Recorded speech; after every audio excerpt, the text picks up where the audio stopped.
Hello friends, welcome to Sleeper Scientist. Did you know that nearly 80% of you watching aren't subscribed? If you enjoy this content, hitting that subscribe button helps immensely. Don't forget to like and share your thoughts below. Also, where are you tuning in from? Let me know in the comments. Have you ever been someplace so quiet you can hear your own heartbeat? That's the Nevada desert at 2 a.m.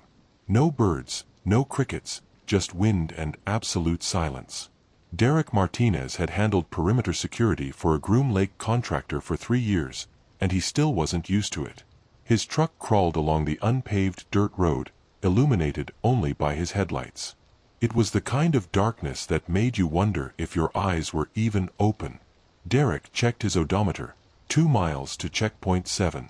After that, he could head back. His shift ended at 6 a.m., and he was already dreaming of the greasy breakfast burrito waiting for him back in Rachel. That's when he saw it. At first, he assumed it was a helicopter, a single white light hovering about 300 feet off the deck, maybe a mile away. But helicopters make noise. You feel them in your chest before you see them. This object made absolutely no sound. He stopped his truck and killed the headlights, an old habit from his army days. The light remained stationary, a perfect pinpoint of white against the black void. No navigation lights, no search beams. Just one intense, motionless glow. Derek grabbed his radio. Control, this is Perimeter 6. Unknown aerial contact, South Sector, 1 mile from my position. Requesting ID. Static. He tried again.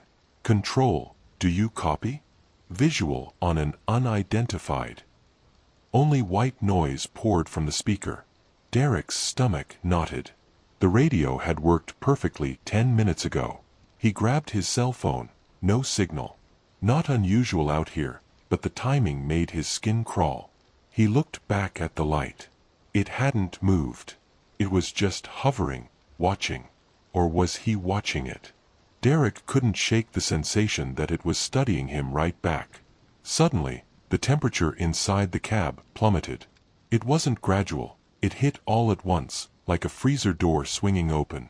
Derek saw his breath forming clouds, his fingers going numb. "What the hell?" he muttered, cranking the heat to maximum. Instead, the vents blew Arctic air. The engine was running fine, but the cab was freezing. The light suddenly moved. It didn't drift, it accelerated instantly to the left, covering half a mile in less than a second, then stopped completely. No deceleration. It just froze, as if someone had hit pause on a video. Derek's mouth went dry. He had seen experimental aircraft and drones, but physics simply didn't work like that. The light shot straight up, vanished for a heartbeat, and reappeared directly above his truck. Derek didn't think. He slammed the truck into drive and floored it. Gravel sprayed as he fought for traction, his knuckles white on the steering wheel. "Don't look up, just drive," he told himself. "Get back to the main road, to cameras and things that make sense." Suddenly, the road ahead lit up like a stadium. The brightness was so intense Derek had to squint. Every shadow disappeared. The desert looked flat, harsh, and entirely unnatural. Then, his truck died. The engine cut out, headlights vanished, and the dashboard went black. Even the digital clock stopped. Derek coasted another 50 feet before rolling to a halt.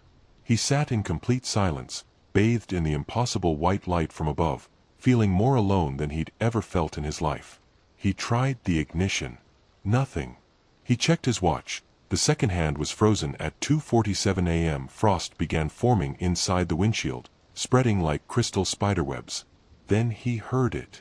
Not a normal sound, but a pressure inside his skull. A low thrumming that resonated in his bones and vibrated his sinuses, like standing too close to a massive subwoofer.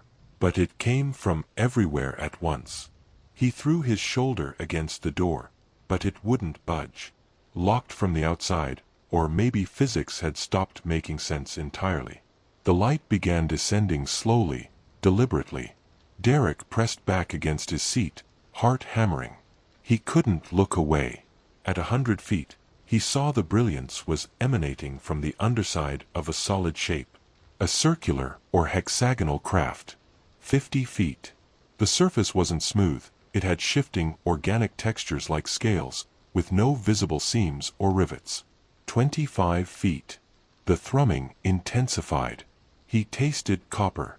His vision tunneled into darkness. He tried to scream, but his lungs were paralyzed under an invisible weight. And then, everything stopped. The light vanished. The pressure released. The temperature violently returned to normal, instantly fogging the windows with condensation. Derek gasped, sucking in air, his heart trying to punch through his ribs. His engine roared back to life, the lights snapped on, and the radio burst into frantic, overlapping voices. Derek stared at the glowing digits, unable to process them. It couldn't be right. It was 2:47 merely seconds ago. He checked his wrist, also 5:23. His phone confirmed the exact same time. Nearly 3 hours had vanished, snipped from his memory like a censored film reel. The radio continued its chaotic chatter. Derek snatched the mic with trembling hands. Perimeter 6, respond immediately. Search and rescue deployed to your last known position. Control, Derek croaked, clearing his dry throat to try again. Control, this is Perimeter 6. I'm here. I'm okay. A heavy silence followed. Perimeter 6, confirm your position. Teams have been searching for 2 hours.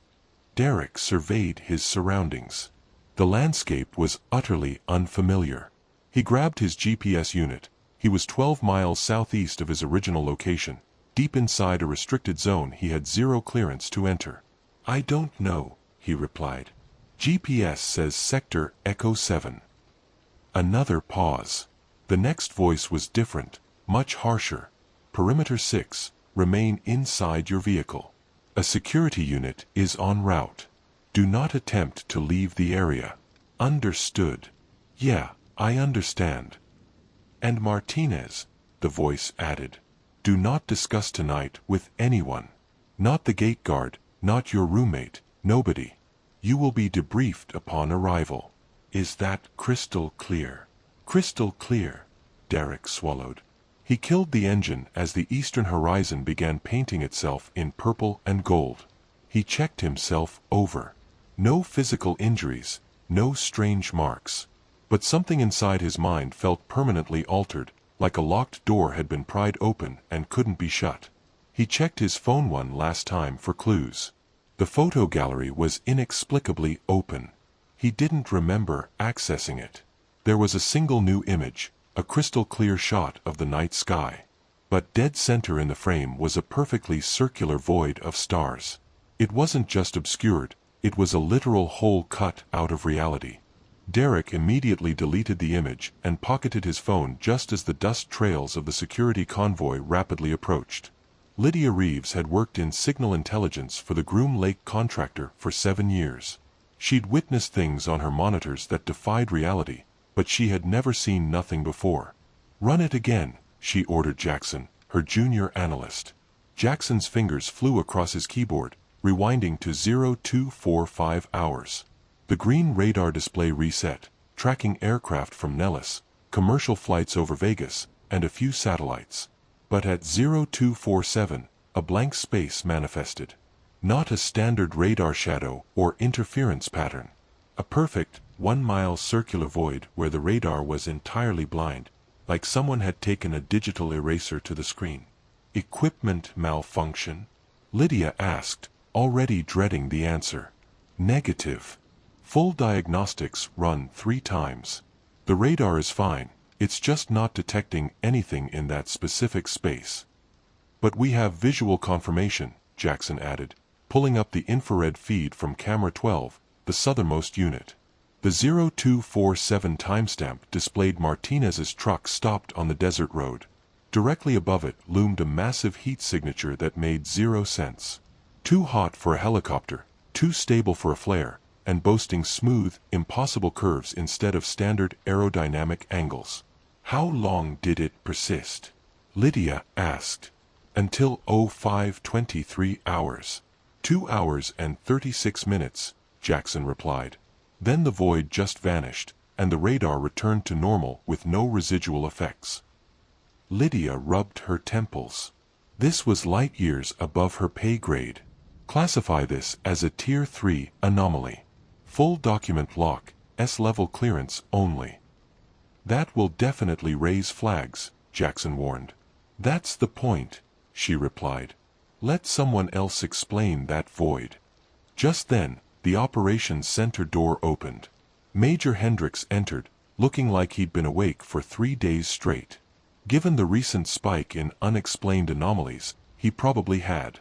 "Reeves," he barked. "I need all data on this morning's incident." He handed her an air-gapped tablet, totally isolated from the network. When Lydia hesitated, noting the haunted, deeply disturbed look in the Major's eyes, Hendricks stepped closer. "You know the rules, Reeves. You see something, you report it, and you never ask questions. 10 years ago, these events happened yearly. Now, it's 3 times this week, and they're getting closer to the main facility." Hendricks ordered her to attend Martinez's debriefing. They needed someone who noticed details to look for inconsistencies in his story. People who have real encounters never remember it the same way twice. We need to know what actually happened versus what his brain fabricated to protect itself.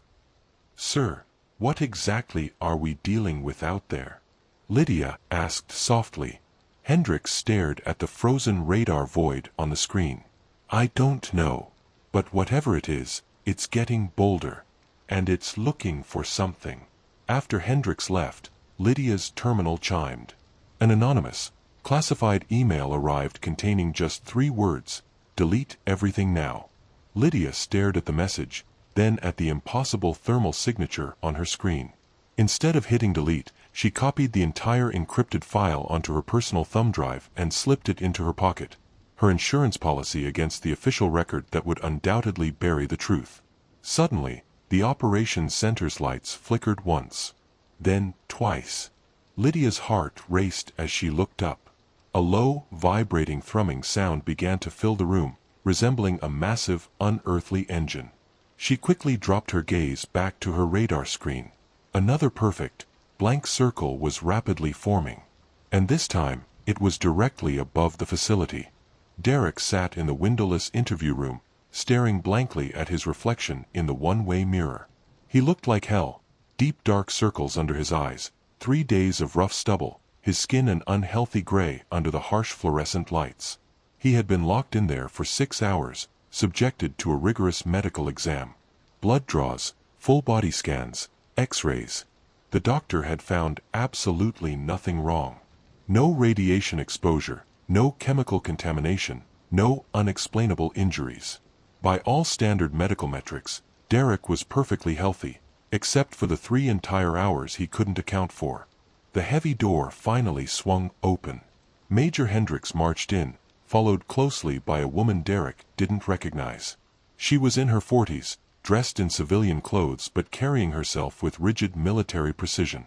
She held a digital tablet and deliberately avoided eye contact. "Mr. Martinez," Hendricks said, taking the seat across from him. "This is Lydia Reeves, one of our top signal analysts. She will be observing your debrief." Hendricks placed a digital recorder dead center on the table. "I'm going to ask you some questions. I need complete and honest answers. Take your time." Derek nodded, his throat feeling like sandpaper. He methodically walked them through the evening, starting the southern perimeter sweep at 2,200 hours, clearing the first 6 checkpoints flawlessly, and then spotting the silent white light near checkpoint 7. He explained how his radio died, how the light moved with impossible, physics-breaking acceleration, and how the temperature inside his cab violently plummeted, forming frost on the windshield. "What's the last thing you remember clearly?" Hendricks pressed, leaning forward. Derek's jaw tightened. This was the part that made him feel completely insane. The light descended. It got close, maybe 20 feet above my truck. I could see a solid shape behind the glare. Circular or hexagonal, with a textured surface like scales or panels, but absolutely seamless. Then, there was this intense pressure in my skull. A thrumming that made my teeth ache. Derek's hands began to shake. And then everything went dark. The next thing I remember, the sun is coming up, and I'm 12 miles from where I stopped. 3 hours, Hendricks noted. Do you remember anything from that gap? Dreams, sensations. Derek hesitated. There were fragments. Flashes, he said slowly. Like disjointed photographs. A bright, clinical white room. Tall, thin figures with blurred faces. I think they were examining me.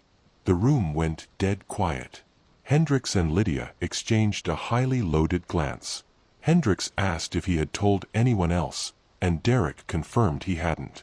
Hendricks immediately placed him on a 2-week paid administrative leave, instructing him to get some rest and keep his mouth shut. After the major left the room, Lydia remained. She slid her tablet across the table.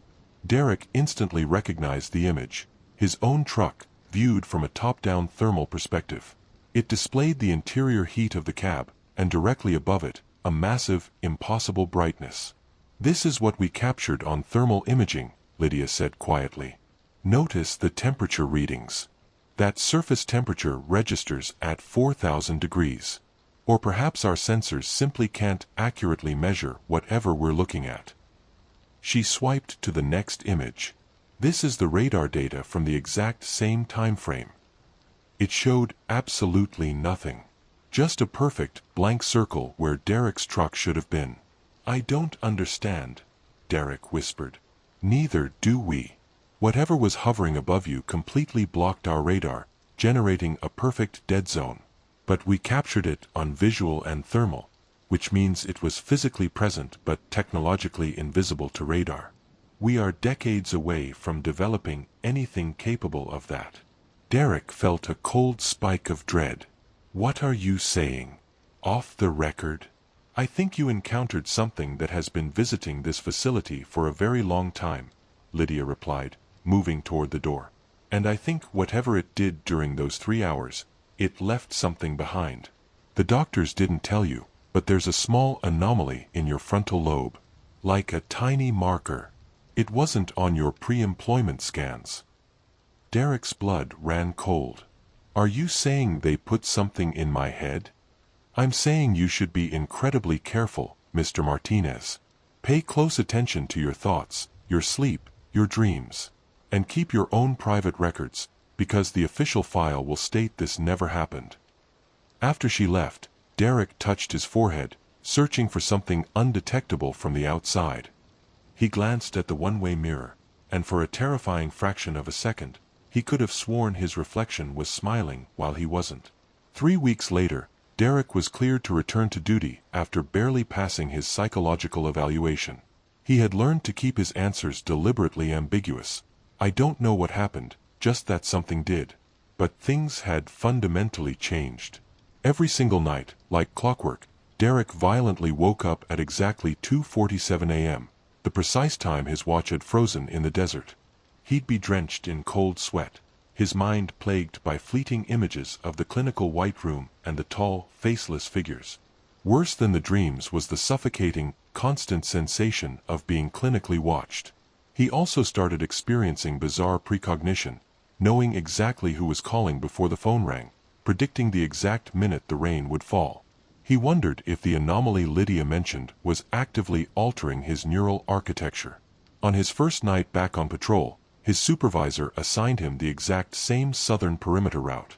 Derek's hands shook as he gripped the steering wheel. He drove tensely, intentionally avoiding looking up at the sky. Checkpoints 3, 4, and 5 were cleared without incident. Then, his radio crackled. It wasn't voices. It was that sound. That deep, resonant, unnatural thrumming he remembered from the desert. He grabbed the mic, asking control if they were broadcasting a test signal. They reported reading him 5 by 5 with 0 interference. The sound swelled, vibrating deep in his bones. He checked his watch. 2:47 a.m. The temperature inside the cab violently plummeted, and his breath instantly formed white clouds. He glanced into his rearview mirror and saw it. A brilliant white light, effortlessly pacing his speeding truck. Derek slammed the accelerator, spraying gravel, but the light maintained its exact distance. Then, his dashboard lights flickered, and a voice echoed crystal clear directly inside his skull. It wasn't words, but pure concepts transmitted into his thoughts. Return. Remember. Understand. No. Derek shouted aloud in the empty cab. Leave me alone. You are marked. You are chosen. You will help. Choice is irrelevant. You have been prepared. The light effortlessly pulled up alongside his truck. Through the blinding glare, Derek could make out the textured hull and dark ports where something was actively studying him like a specimen. Panicking, he jerked the steering wheel, veering violently off the asphalt and into the rough desert scrub. The truck bounced and rattled, but the light didn't pursue him. It simply hovered above the road, pulsing gently. You will understand. Soon. The light shot straight up and vanished into the stars. Derek sat in his idling truck, hyperventilating. His radio crackled back to life, with control asking why his GPS showed him off route. Derek checked his watch. 3:15 a.m. He had lost another 28 minutes. He climbed out of the truck on shaky legs to ground himself. Walking around to the back of his vehicle, he found them. 3 perfectly smooth, circular impressions pressed deeply into the dirt, arranged in a flawless triangle. Landing gear. The ground within the circles was compressed and fused, as if intense heat had literally melted the desert sand into glass. Derek pulled out his phone and frantically took dozens of photos from multiple angles, undeniable proof that couldn't be dismissed as a hallucination. His phone suddenly buzzed. A text message from an unknown number. Delete the photos. Derek's blood froze. He looked around the empty, pitch-black desert. Another message appeared. We're watching. Always. Delete them now. His finger hovered over the delete button, but he remembered Lydia's advice. He swiftly uploaded the images to a secure, hidden cloud server. Then, he scrubbed them from his phone's local storage. A third message arrived. Good choice. Derek climbed back into his truck, realizing with absolute certainty that this was far from over. Whatever they had done to him during those missing hours, it had marked him. And the scariest part was the small voice in the back of his mind, a voice that didn't entirely sound like his own, whispering that maybe being marked was just the beginning.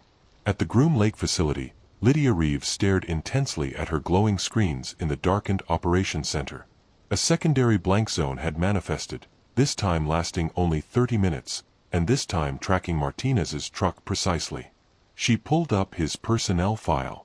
His recent psych evaluation had flagged unusual responses to stress stimuli and possible dissociative episodes. The therapist had recommended continuous monitoring but had ultimately cleared him for duty.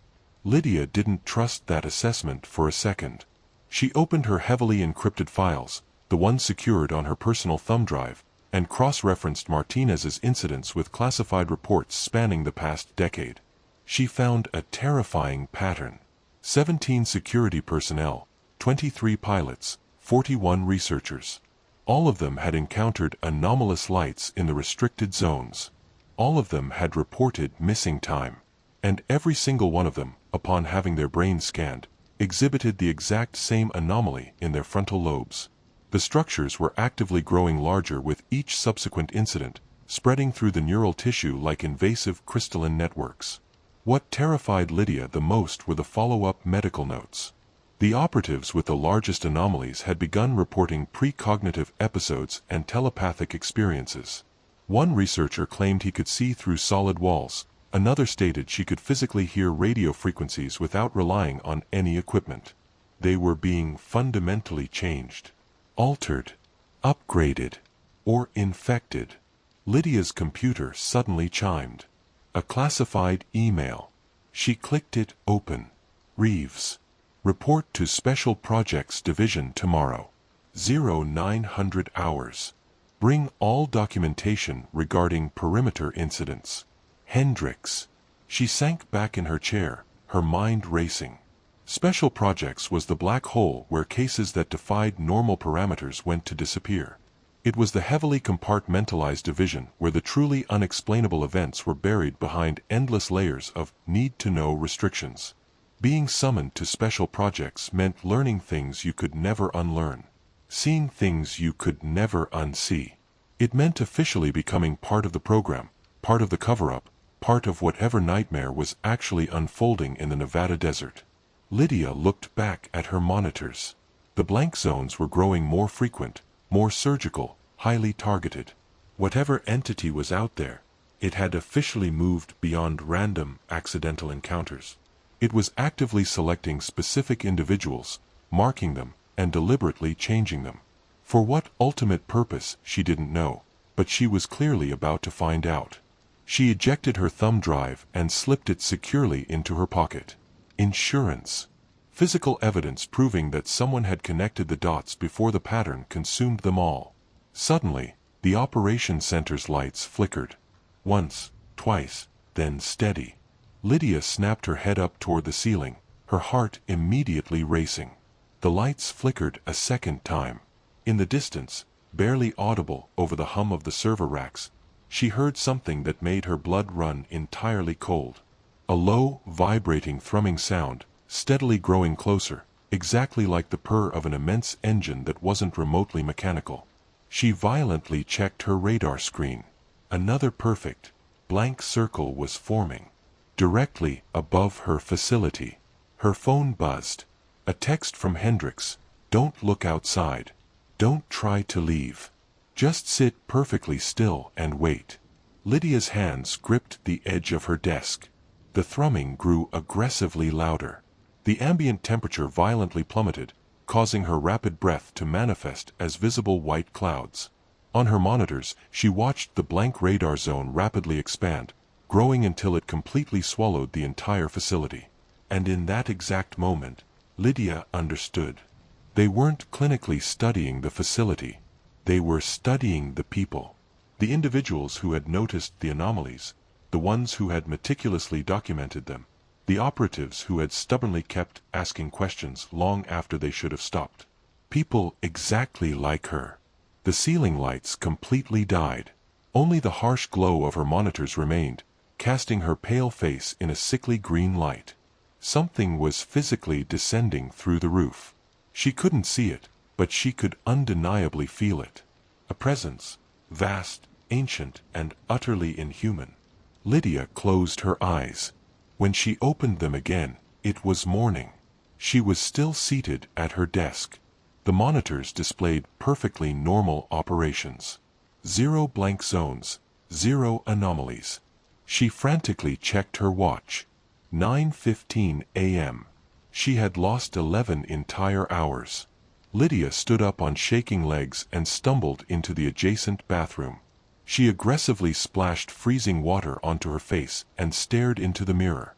Superficially, everything appeared normal. No physical marks, no visible injuries. But when she leaned in and scrutinized her eyes, she noticed something horrifying. A faint, ethereal luminescence radiating deep within her pupils. Just a brief flicker, completely gone the moment she blinked. She touched her forehead, feeling nothing unusual beneath the skin, but she inherently knew the truth. She had been marked now, too. And somewhere out in the desert, Derek Martinez was waking up with the exact same knowledge. The same biological changes, the same chilling certainty that reality would never be normal again. They were part of it now. And the most terrifying part was the voice vibrating in her head, clear, cold, and entirely not her own, whispering a single word, welcome. Owen Fisher had been analyzing security monitors for 6 years, and he had learned one foundational truth. Cameras absolutely do not lie. Hardware fails, power grids short out, data drives corrupt, but when a camera is actively functioning, it faithfully records exactly what happens. Every frame, every second, 0 exceptions. That was precisely why the gap bothered him so severely. It was 3:47 a.m. on a quiet Tuesday in September when he first caught it. A highly routine supply convoy had departed from the main facility at Groom Lake, pushing south toward an auxiliary storage depot. 7 heavy vehicles, 12 military personnel, a completely standard monthly logistics run. Owen was manning the security operations center, a heavily fortified bunker buried 40 feet underground. 16 high-definition monitors dominated 3 walls, streaming feeds from optical arrays positioned along every authorized route spanning the restricted zone. The convoy successfully hit Camera 19 at 3:41 a.m., perfectly on schedule. 7 sets of headlights sliced through the desert darkness, maintaining regulation spacing, holding a steady 45 miles per hour. Owen dutifully logged the visual and diverted his attention to other sectors. 4 minutes later, the convoy should have triggered Camera 22. Owen glanced at the designated monitor. An entirely empty road.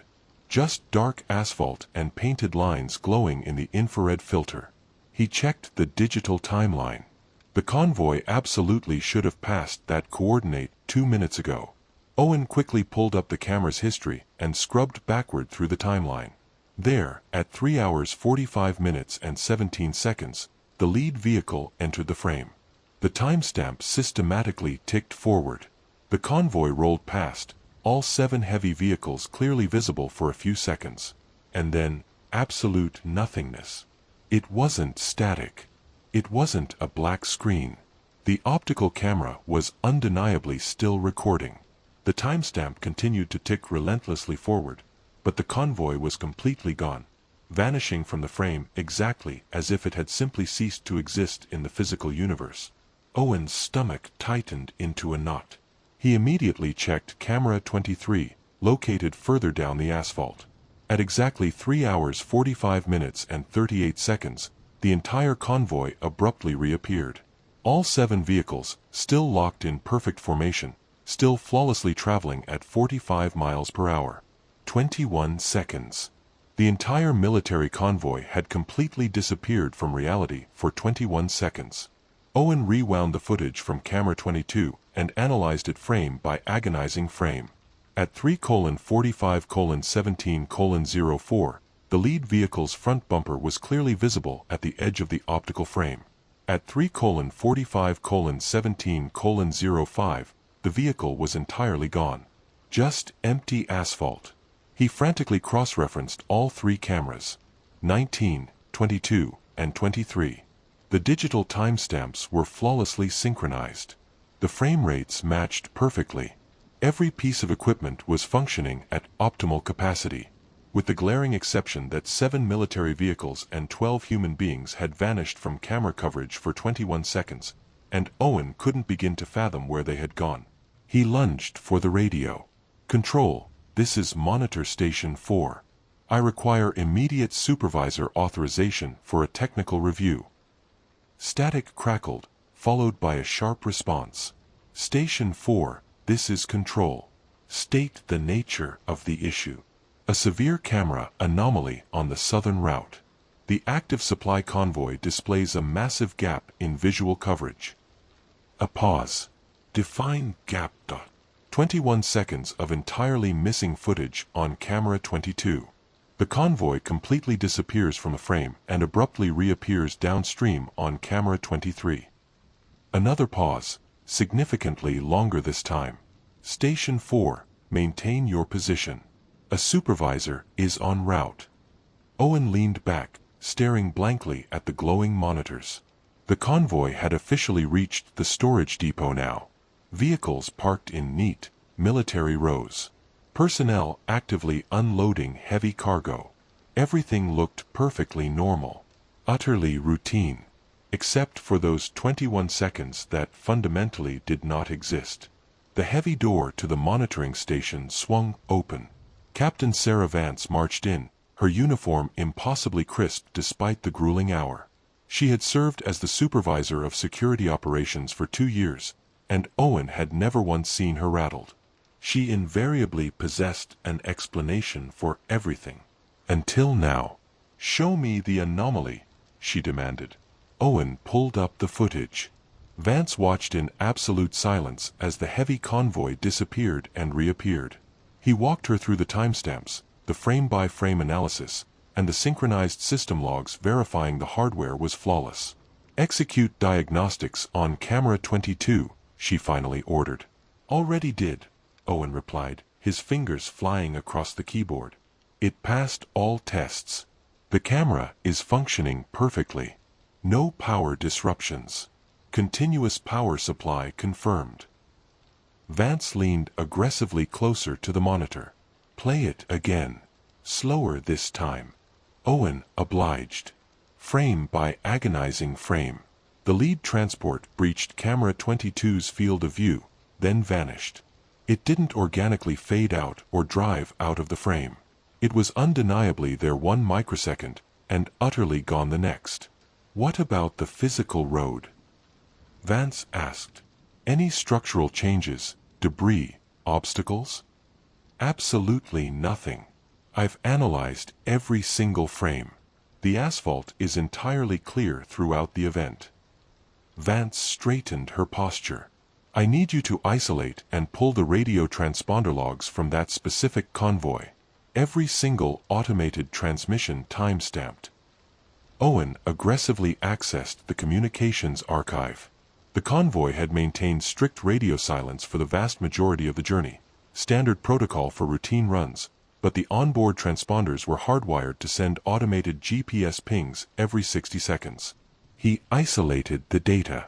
At 3 hours 45 minutes and 17 seconds, the lead vehicle transmitted its automated ping. Signal strong. Geographic position confirmed.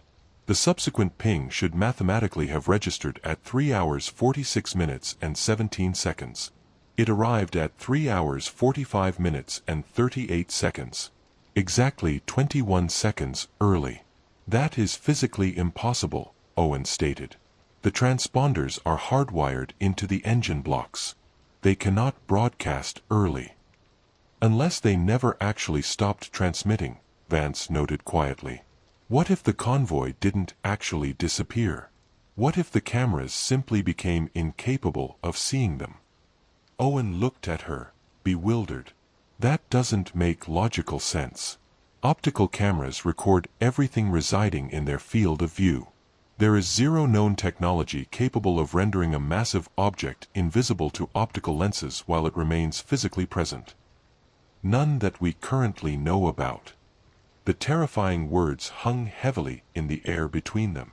Vance whipped out her smartphone. I am formally calling this in. Keep aggressively monitoring the live feeds. If any secondary anomalies manifest, I want to know immediately. What exactly should I categorize this as in the official log? She paused at the heavy door. Equipment malfunction pending technical review. But the equipment absolutely isn't malfunctioning. I am fully aware of that. Vance met his eyes. But that is exactly what the official log will state anyway. After she exited, Owen sat entirely alone with his glowing monitors and video footage that violently broke the laws of physics. He replayed the clip relentlessly, desperately hunting for a variable he had overlooked. The convoy was navigating a perfectly straight ribbon of road. 0 turns, 0 intersections, 0 physical terrain features capable of obscuring the view. Just flat desert and asphalt stretching infinitely. And for 21 seconds, 7 vehicles had ceased to exist. Owen hacked into the classified satellite imaging for that specific sector. If the convoy had physically remained on the road, the military's real-time orbital surveillance would have definitively captured it. He accessed the satellite archive for 3 hours 45 minutes and 17 seconds. The high-resolution image displayed an empty road. 0 vehicles visible. He rapidly jumped the timeline to 3 hours 45 minutes and 38 seconds. The convoy miraculously reappeared. Owen's hands were violently shaking now. This was absolutely not a localized camera glitch. This was something drastically different. Something possessing the capability to render 7 heavy vehicles completely invisible to both ground-level optics and orbital satellite surveillance simultaneously. He aggressively checked the environmental sensors for the grid. Air temperature, humidity, atmospheric pressure, every metric read perfectly normal. Except, Owen caught a subtle anomaly buried deep within the raw data. At exactly 3 hours 45 minutes and 17 seconds, there was a hyperspecific spike in background radiation. It was incredibly minor, barely registering on the charts, but undeniably present. and at exactly 3 hours 45 minutes and 38 seconds, the radiation levels instantly plummeted back to baseline. 21 seconds. Owen immediately opened a secondary search window and began ruthlessly mining through the historical archives, desperately hunting for similar chronological gaps. He possessed authorization to access 6 months of raw footage. He uncovered 3 additional incidents. July 15th, a security patrol vehicle, a 12-second gap. August 3rd, a heavy cargo truck, 18 seconds. August 29th, a civilian maintenance van, 9 seconds. All occurring on that exact same stretch of southern asphalt. All triggering during the early morning hours. All exhibiting the exact same terrifying pattern. Vehicles vanishing from both camera and satellite coverage, reappearing further down the road, and the operatives retaining absolutely zero memory of the chronological gap. Owen pulled the raw radiation data for each respective incident. Spikes. Every single time. Micro increases in background radiation aligning flawlessly with the exact millisecond of the disappearances. He was staring at a massive pattern. A repeating, systematic phenomenon that had been aggressively operating for months, and absolutely nobody had caught it because the chronological gaps were so brief. Mere seconds easily dismissed as software glitches. But they absolutely weren't glitches. Owen reviewed the personnel duty rosters from the previous incidents. Radically different drivers, but all of them had filed mundane reports noting incredibly brief periods of extreme disorientation or minor confusion during their routes. The reports were routinely filed, acknowledged, and immediately forgotten, conveniently attributed to driver fatigue. Owen snatched his phone and dialed Vance's direct line. It dumped straight to voicemail. He tried again. Same result. A severe, classified message abruptly overtook his primary computer screen. Do not discuss these findings with any personnel. Report to Special Projects Division at 0800 hours. Permanently delete all analysis files. Hendricks. Owen stared in horror at the glowing text. He hadn't forwarded his findings to a single soul. He hadn't filed a formal report. He hadn't even concluded his data analysis. Yet, they already knew exactly what he was doing.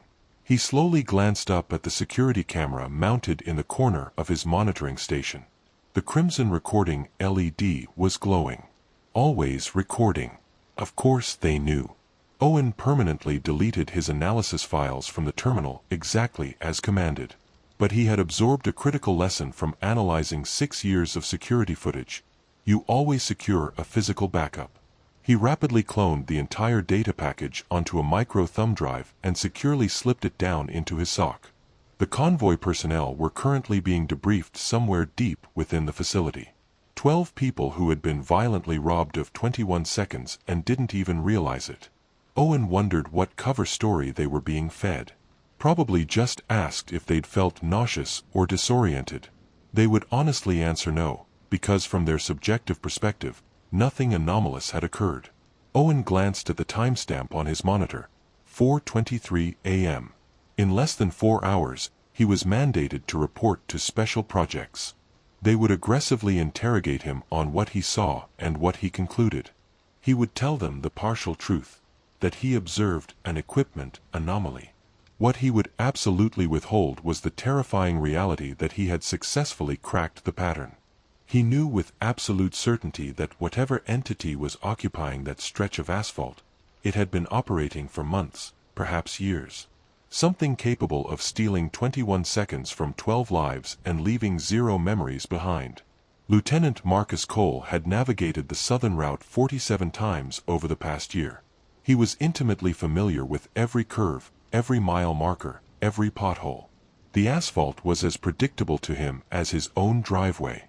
So, when he abruptly snapped to consciousness parked in the staging area at the storage depot, possessing absolutely 0 memory of the preceding 5 minutes, it profoundly bothered him. "Are you holding up all right, sir?" Sergeant Ramirez asked from the passenger seat. Marcus aggressively blinked, his hands strangling the steering wheel. Yeah, I'm fine. I just heavily zoned out for a second." But it undeniably hadn't been a mere second. The glowing dashboard clock proudly displayed 3:48 a.m. His last coherent memory was verifying his watch at 3:43 a.m., confirming they were making excellent time. 5 entire minutes were simply gone.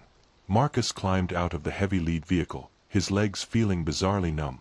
Not physically weak, but strangely disconnected, as if he had been sitting paralyzed for hours rather than driving for 20 minutes. The remainder of the convoy personnel were actively dismounting their rigs, moving perfectly normally. Nobody appeared remotely confused or panicked. "Hey!" Marcus yelled out to the driver of Vehicle 3. "Collins, did you happen to register anything highly unusual on that drive?" Corporal Collins firmly shook his head. "Negative, sir. Incredibly smooth run." "Why do you ask?" "Just verifying." Marcus meticulously walked the entire length of the convoy, visually inspecting every single vehicle. Perfect condition. Zero physical damage. He immediately accessed his own vehicle's integrated dashcam footage. The digital screen displayed the asphalt, the convoy moving information, everything utterly standard. But when he manually scrubbed through the timeline, he found it. A massive, surgical gap. The digital footage violently jumped from 3 hours 45 minutes and 16 seconds to 3 hours 45 minutes and 37 seconds. Exactly 21 seconds of entirely missing data. Marcus's hands turned ice cold. He aggressively checked the secondary vehicles. Every single rig was equipped with a dashcam, and every single one displayed the exact identical anomaly. Flawless footage prior to the event, flawless footage afterward. In the dead center, a violent 21-second void. "Sergeant," Marcus ordered quietly, "corral every single operative into the briefing room right this second." "Sir." "Right now." "Sergeant." 10 minutes later, 12 highly trained military personnel were crammed around a folding table inside the depot's cramped office. Marcus stood at the head of the table, his digital tablet displaying the corrupted dashcam footage. "I am going to ask each of you a highly specific question, and I require absolute honesty. Zero attempts to play tough." He locked eyes with the room. "Does a single person in this room recall anything anomalous regarding that drive? Any severe gaps in your situational awareness? Any fleeting moments where you felt heavily disoriented or lost track of the timeline?" Suffocating silence. Then, Private Morrison slowly raised her hand. Maybe. I briefly thought I dozed off for a fraction of a second, but I was stationed in the rear of Vehicle 4. I just assumed I heavily blinked." "At what exact time?" "I couldn't say definitively. Perhaps 10 minutes ago."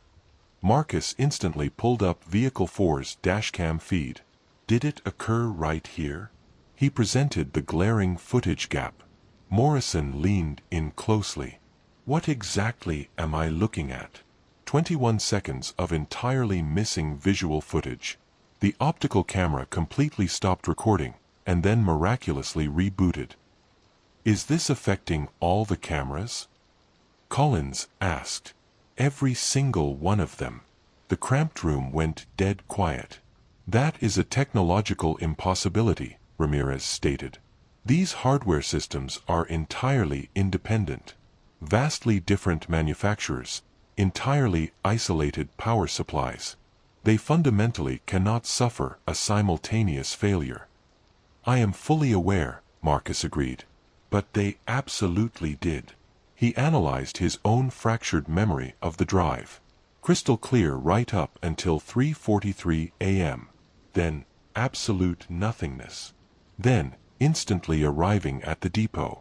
Zero recollection of traversing the physical road in between. Merely a suffocating blank space where 5 minutes of reality should have resided. "I firmly believe an event happened to us out there," Marcus stated carefully. "I believe we collectively lost time. All of us simultaneously." The heavy door abruptly swung open. Captain Vance marched in, flanked closely by 2 military police officers Marcus had never seen before. "Lieutenant Cole," Vance announced, her tone entirely devoid of emotion. "I require you and your entire unit to accompany us." You are being officially transferred back to the main facility for immediate debriefing. What specific kind of debriefing? Routine procedure. We are strictly following the mandated protocol for severe equipment malfunctions. This absolutely was not an equipment malfunction. Vance's facial expression remained impenetrable. Nevertheless, transport is currently waiting. They were swiftly loaded into two heavy, unmarked vans, separated entirely by vehicle assignments. Nobody uttered a single word during the tense 20-minute drive back to the main Groom Lake installation. The vans bypassed the standard security hub entirely, pulling up to a brutalist, nondescript concrete structure situated on the facility's extreme east side. Zero signage, zero windows, merely a reinforced steel door guarded by a heavy card reader.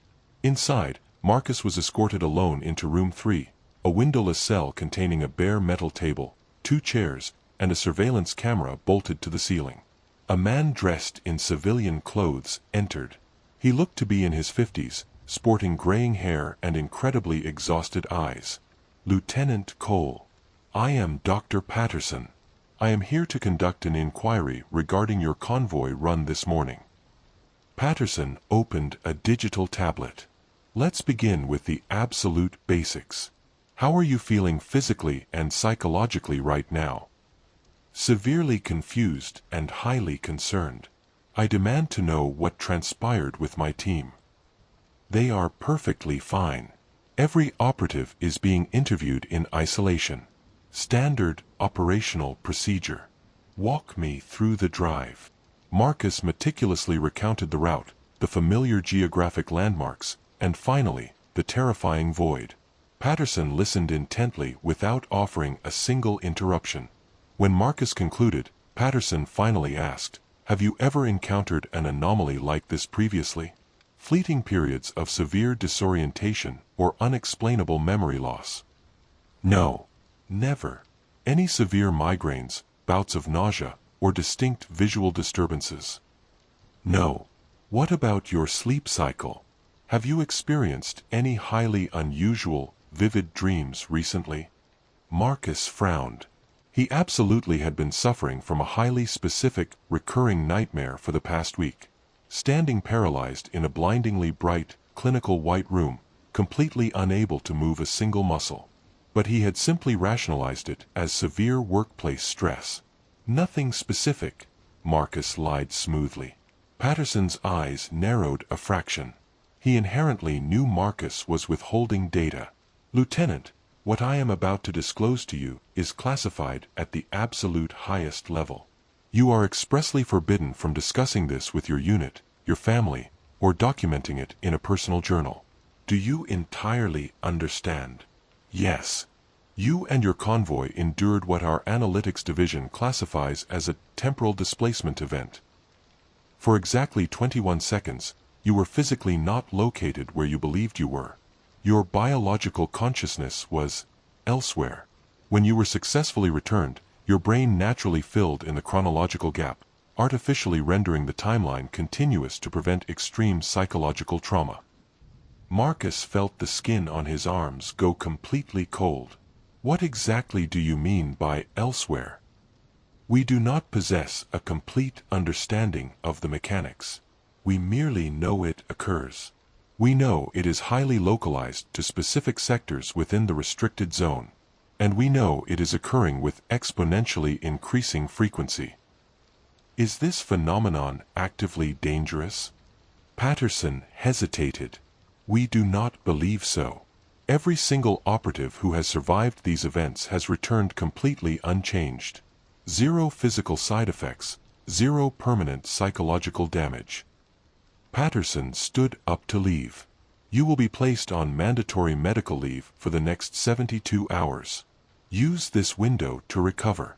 The incident will be formally noted in your classified file, but it will absolutely not negatively impact your career trajectory." "What about the dashcam footage?" "The footage has been permanently classified. You will not receive access to it, and you will not discuss it. Are we clear?" "Clear." After Patterson exited, Marcus sat utterly alone in the sterile room. He desperately tried to forcefully recall those missing 5 minutes. Nothing breached the surface. Only the terrifying, recurring image of the blinding white room. The seamless walls, the glowing floor, and the towering, unearthly shapes hovering around him, clinically examining his body. He eventually returned to his temporary quarters and collapsed onto the narrow bed. When he violently jerked awake, his heart was hammering against his ribs. The digital clock read 2:47 p.m. He grabbed his phone and texted Ramirez, "Everyone okay?" Ramirez replied instantly, "Just tired. You?" "Same. See you in 72, Marcus texted back. But Marcus undeniably wasn't the same. Something foundational had been fundamentally altered. He could vividly feel a distinct presence lingering in the absolute back of his mind that hadn't existed prior to the convoy run. It was silently watching, patiently waiting. He stumbled into the tiny bathroom and aggressively splashed freezing water onto his face. He stared intensely at his reflection. His brown eyes looked ordinary, but for a terrifying, fleeting microsecond, he swore they refracted the ambient light entirely wrong, exactly as if there was something profoundly alien hiding right behind them. Something that fundamentally did not belong. Marcus knew the terrifying truth. Something impossible had occurred during those 21 seconds. They had been actively taken somewhere, clinically studied, biologically altered, and subsequently returned with their surface memories violently wiped clean. Whatever highly advanced entity was occupying that desert, it was absolutely not finished with them. It was merely just getting started. Owen Fisher reported to the Special Projects Division at exactly 0800 hours. The highly classified bunker was buried deep underground, accessible exclusively through a fortified service elevator that required 3 independent security clearances. He had never set foot down here before. The overwhelming majority of the facility's personnel hadn't. Special Projects was the dark abyss where the truly unexplainable phenomena went to either die or be ruthlessly studied. Owen wasn't entirely sure which. Major Hendricks met him in the sterile lobby. "Fisher. Good. Come with me." They navigated through a maze of windowless corridors lined with heavy doors lacking nameplates or department titles. Just cold, stamped numbers and the relentless, suffocating hum of the industrial air conditioning. Hendricks led Owen into a secure conference room currently occupied by 6 individuals Owen completely failed to recognize. They were all dressed in unremarkable civilian clothes, all watching him with calculating expressions that strongly suggested they possessed terrifying knowledge he lacked. "Everyone, this is Owen Fisher," Hendricks announced, gesturing to a solitary empty chair. "He is the analyst who successfully cracked the pattern. Sit." Owen sat. A stern woman in her late 60s, her gray hair pulled into a severe bun, smoothly slid a digital tablet across the table. "We have rigorously reviewed your findings," she began, her tone devoid of warmth. "The convoy incident, the extensive historical data, your specific conclusions regarding the correlating radiation spikes." "I only concluded there was a statistical correlation," Owen defended himself quickly. "I didn't." "You didn't conclude anything," she interrupted sharply. "That is our official position. You merely noticed a brief equipment anomaly, absolutely nothing more. The cameras malfunctioned simultaneously due to a highly localized software glitch that we are currently actively investigating. That is precisely what occurred. That is exactly what you will state on the record if anyone ever asks." Owen slowly looked around the heavy table. 6 hardened faces, all dead serious, all silently waiting for his total compliance. "And what happens if I refuse to agree?" Owen challenged. "Then you will be permanently reassigned somewhere incredibly far from this facility. Somewhere exceptionally quiet. Somewhere you physically cannot cause any further problems." The woman leaned aggressively forward. "Or, alternatively, you can stay. You can actively assist us in figuring out what is actually unfolding out there. But that option is available exclusively if you can follow direct orders. Only if you can keep your mouth completely shut." Owen swallowed hard. What is really happening?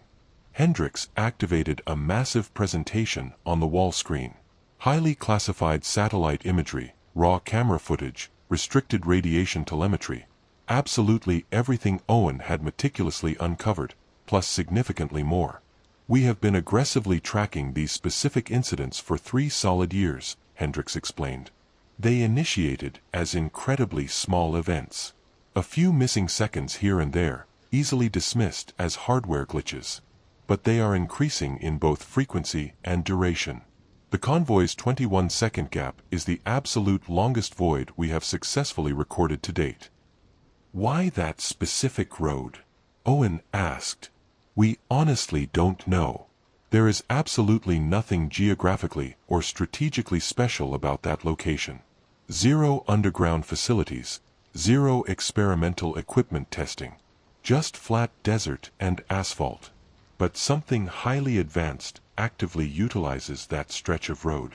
Something possessing the technological capability to instantly disable our surveillance arrays and make heavy military vehicles vanish from reality. For what purpose?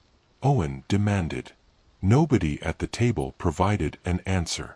The older woman spoke up again. We strongly believe the personnel are being actively studied, examined, then subsequently returned possessing absolutely 0 memory of the encounter. However, we are actively observing changes. Biological changes. Brain scans highlight distinct anomalies in subjects who have endured multiple incidents. Advanced cognitive tests reveal exponentially enhanced pattern recognition and vastly improved reaction times. They are being altered. Possibly activated, Hendricks added grimly. Or prepared for something. The woman brought up high-resolution MRI scans. These images belong to Lieutenant Cole and his team. Fresh scans taken this morning. Pay close attention to the frontal lobe activity. Owen intensely studied the glowing images. Specific neural areas that mathematically should have been normal displayed a highly unnatural, increased density. Microscopic, complex structures that fundamentally did not match typical human neural pathways.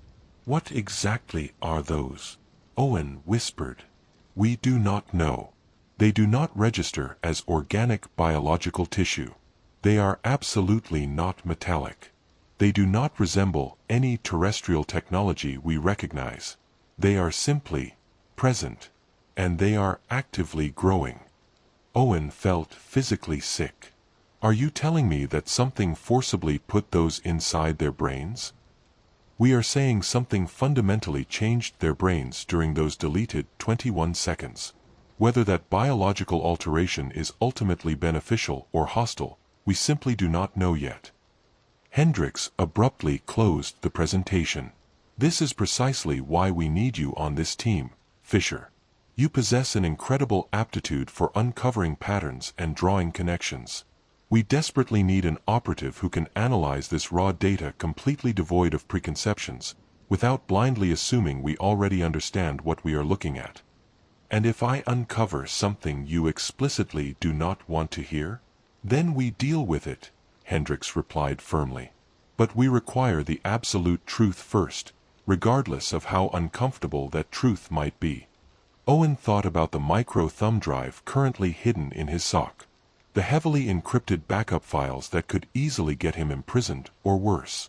I require full, unrestricted access, he stated confidently. All historical data, all classified personnel files, everything remotely connected to these specific incidents. Done. And I demand written, signed immunity. If I uncover data that violently contradicts your official narrative, I will not be punished for formally reporting it. The older woman exchanged a loaded glance with the others around the table. Agreed. But every single byte of data you discover permanently stays inside this room. You absolutely do not discuss it with anyone outside this division. Not your friends, not your family, not your priest. I don't have a priest. Then you are already ahead of the game. She stood up. Welcome to Special Projects, Mr. Fisher. Try your absolute hardest not to lose your mind. Owen was immediately assigned a highly secure, windowless office containing a heavy computer terminal boasting unrestricted access to classified databases he never knew existed. Years of heavily redacted incident reports, thousands of hours of deleted surveillance footage, psychological evaluations, medical records, and patterns. An overwhelming, terrifying ocean of patterns. He systematically began with the absolute basics. He meticulously mapped every single incident onto a digital timeline. 62 distinct military events spanning 3 years, all geographically occurring within a highly specific 5-mile radius, all triggering during the early morning hours, all exclusively involving military vehicles. But civilian traffic utilized those exact same desert roads. Private contractors, maintenance crews, scientists commuting to the remote research stations. Owen aggressively pulled up the civilian incident reports and successfully unearthed 17 additional cases. Unexplainable lost time, brief periods of severe confusion, massive chronological gaps in personal dashcam footage. Absolutely none of them had been officially connected to the military incidents. They had been filed away separately, casually dismissed as entirely unrelated. But they flawlessly followed the exact same terrifying pattern. Owen created a master digital map, overlaying all 79 confirmed incidents. They formed a rough, undeniable circle centered precisely on a desolate coordinate in the desert, roughly 30 miles south of the main facility. He immediately pulled up the geological surveys for that specific location. Absolutely nothing special. Just barren, flat desert. 0 caves, 0 underground structures, 0 significant mineral deposits. But something was undeniably there. Something that had deliberately selected that exact geographic coordinate for a highly specific reason. Owen accessed the orbital satellite surveillance covering the area. The real-time feed displayed nothing but empty desert baking beneath the morning sun. He ruthlessly scrubbed backward through the massive digital archive. Days, weeks, months. At exactly 3:45 a.m., on 17 wildly different dates, the satellite footage displayed the exact same anomaly. A perfect, blank spot. Exactly like a photograph with a circle surgically cut out of the center. The void lasted anywhere from 9 to 21 seconds. Something was physically appearing there. Something the advanced satellites were completely blind to, and it was actively taking people. Owen pulled up the highly classified personnel files of every single operative who had endured multiple incidents. 12 individuals. All military. All had served multiple grueling tours overseas. All possessed maximum security clearances. They were being systematically selected, deliberately chosen based on criteria Owen couldn't immediately decode. He rigorously cross-referenced their deep medical histories, hunting for biological commonalities. Rare blood types, specific genetic markers, absolutely anything that would scientifically explain why these highly specific individuals were targeted. Nothing obvious presented itself. But when Owen dove into their psychological profiles, he uncovered something utterly terrifying. All 12 operatives scored exceptionally high on one highly specific personality trait: curiosity. They relentlessly asked questions, boldly challenged assumptions, and instinctively hunted for patterns. Just like Owen. His hands suddenly went ice cold. He frantically pulled up his own classified personnel file and accessed his psych evaluation from 6 years ago. The exact same psychological markers. Extremely high curiosity, elite pattern recognition, a documented tendency to question established authority. The exact kind of person who would spot a 21-second gap in mundane surveillance footage. The exact kind of person who would ruthlessly dig deeper instead of blindly accepting the convenient official explanation. Owen stared at the master map blazing on his screen. All those incident sites. All those people who had been violently taken and silently returned. And now, he was officially part of it. Part of the grand pattern, deliberately selected because he had successfully discovered what they desperately didn't want discovered. His computer abruptly chimed. A new email materialized from a totally unrecognizable address. Stop looking. You're not ready yet. Owen stared at the glowing message in sheer horror. Nobody should possess the capability to access his terminal. It was completely air-gapped, physically isolated from the facility's main network. Another email arrived instantly. 3 more weeks. Then you'll understand. Understand what? Owen quickly typed back. The response generated immediately. Why we chose you. Owen's office door was heavily locked. He was entirely alone in the bunker, yet someone was actively watching him, flawlessly monitoring his isolated terminal, literally reading his thoughts. Or perhaps, reading something else entirely. Something physically embedded inside his brain without his knowledge. Owen frantically pulled up his own medical records, locating his most recent annual physical and standard brain scan. He forcefully opened the high-resolution imaging file. There it was, buried deep in his frontal lobe. The exact same terrifying anomaly he had just seen in Lieutenant Cole and the others. A small, geometric structure that fundamentally should not exist in human biology. But when exactly had it been implanted? Owen hadn't experienced any missing time, hadn't driven the southern route, hadn't been involved in a single desert incident. Or had he? Owen aggressively scrubbed through his own personal timeline, desperately hunting for chronological gaps, moments where his memory felt unexplainably fuzzy or incomplete. He found them. Small ones. A few missing minutes here and there. Times when he had sat down at his security station to review mundane footage, only to suddenly realize entire hours had evaporated. He had comfortably attributed it to hyperfocus, getting lost in the data. But maybe it had been something entirely different. Owen frantically checked the monitor logs for the exact times he had been completely alone in the security station, cross-referencing them directly with the facility's background radiation data. Spikes. Every single time. Micro increases in background radiation perfectly coinciding with his memory gaps. They had been actively taking him. Right from his workstation. Right from the secure underground facility. And he had never even noticed. Owen violently stood up, his legs shaking uncontrollably. He had to tell someone immediately. Hendricks, the older woman with the gray hair, anyone who could make sense of this nightmare. He lunged for the door, but it wouldn't open. The card reader glared green, indicating it was unlocked, but the heavy steel door entirely refused to budge. He yanked the handle with all his strength. Nothing. His computer screen violently flickered. A new message formed. Sit down, Owen. We need to talk. Who are you? Owen shouted aloud into the empty room. You know exactly who we are. You've been studying us for 3 years, observing our patterns, learning our methods. Where are you? Closer than you think. Owen wildly scanned the ceiling, the walls, desperately searching for hidden cameras, microphones, or sensors, any logical explanation for how they were actively communicating with him.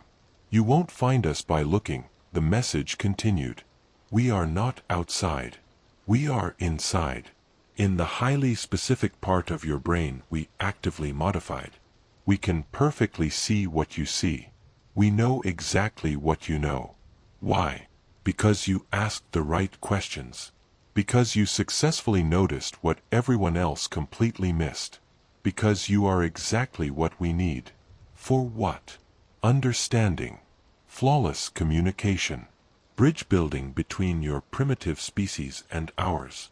Owen sank heavily back into his chair. This couldn't possibly be real. This had to be severe psychosis. A massive stress-induced hallucination. He was literally losing his mind. You are absolutely not losing your mind, the text read. You are rapidly expanding it. In exactly 3 weeks, the biological process will successfully complete. Then you will perceive everything clearly. Then you will inherently understand your ultimate purpose. And if I explicitly don't want this purpose? Too late. You were officially selected. The biological changes have already commenced. Fighting the transition will only make the process infinitely more difficult. Owen's hands clenched into tight fists. Let me out of this room right now. Soon. First, you urgently need to see something. the massive wall screen forcefully activated. It wasn't surveillance footage from the underground facility. It was streaming from somewhere else entirely. A blindingly bright, seamless white room. And in the dead center, a clinical table. Lying completely paralyzed on the table was Lieutenant Marcus Cole, his eyes wide open, utterly unable to move. Towering figures stood surrounding him, impossibly thin, terrifyingly elongated, clinically examining his paralyzed body with instruments Owen couldn't begin to identify. The digital timestamp blazing in the corner of the screen read 3:45. It was actively recording during the convoy's missing 21 seconds. "This is precisely where they go," the message explained. "This is exactly what happens. We take them, we meticulously study them, we return them. The vast majority absolutely never remember. But some explicitly do. The specific ones we need to remember. Why the hell are you showing me this? Because in 3 weeks, you will be actively helping us. You will flawlessly understand both unique perspectives, human and ours. You will perfectly translate, mediate, and actively help your species accept what is rapidly approaching. What is coming? First contact. Official. Open. No more shadows, no more hiding in the restricted zones. Humanity urgently needs to know we are here. And we desperately need individuals exactly like you to help them understand that we are not hostile enemies." Owen stared blankly at the glowing screen, staring at Marcus paralyzed on that alien table, surrounded by figures that broke the laws of biology. "You're lying," Owen whispered. "If you genuinely wanted peace, you absolutely wouldn't be taking people entirely against their will. You wouldn't be biologically altering their brains without their permission. Permission requires profound understanding. Understanding requires intensive communication. Communication requires meticulous preparation. We are actively preparing you by force, by absolute necessity." The wall screen instantly went pitch black. The heavy steel door clicked loudly. "Unlocked. Think deeply about what you've just seen, Owen. In 3 weeks, you will possess all the answers. Until then, relentlessly continue your research. Isolate the patterns. Understand the method. It will make the impending transition significantly easier." The messages abruptly stopped. Owen's terminal seamlessly returned to normal, displaying mundane data, topographical maps, and his own terrified reflection staring back at him in the monitor. Owen grabbed his coat and ran.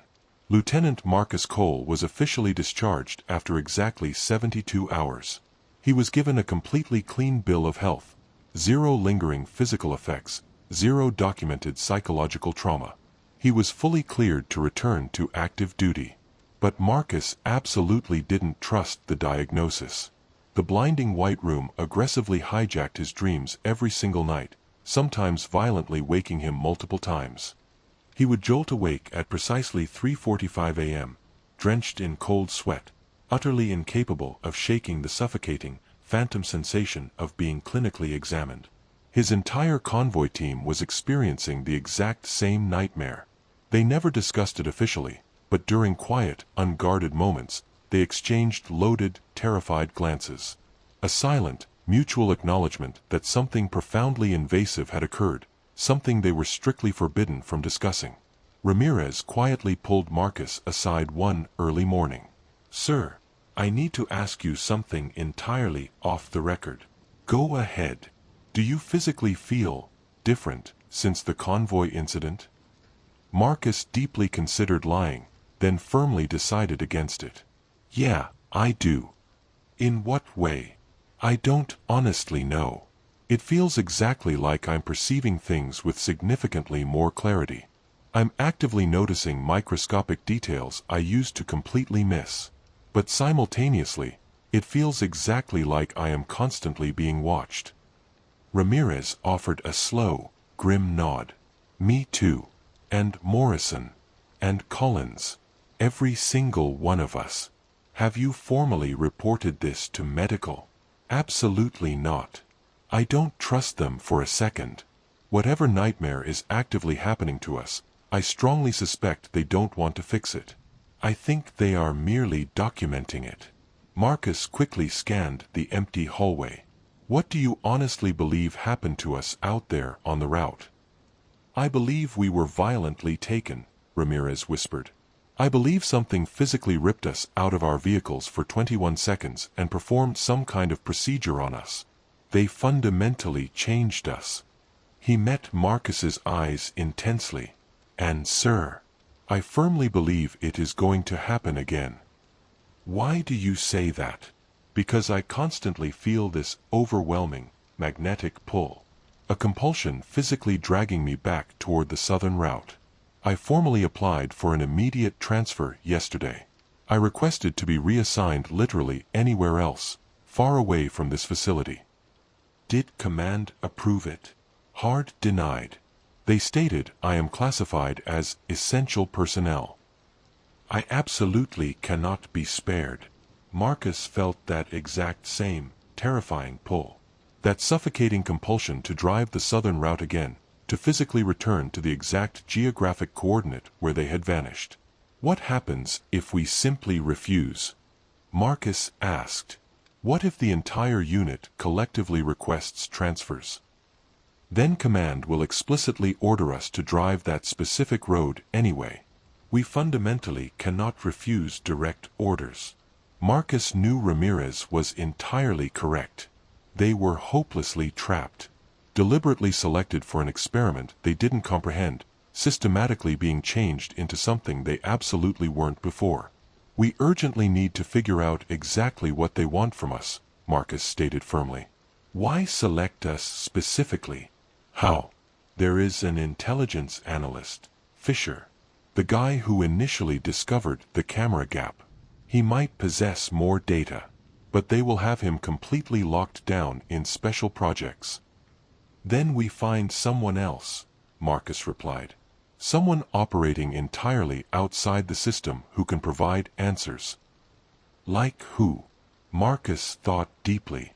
Captain Vance. She physically showed up at the depot. She inherently knew something catastrophic had occurred before we even filed a report.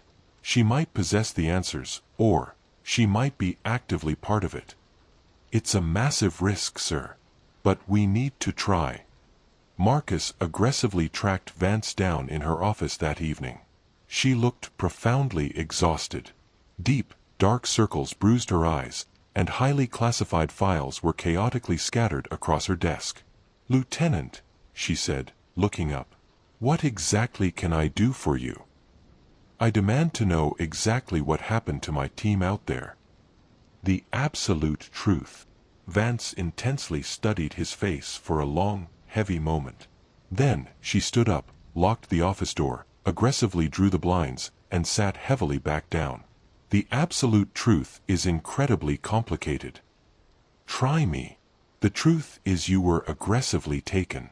Every single one of you. For exactly 21 seconds.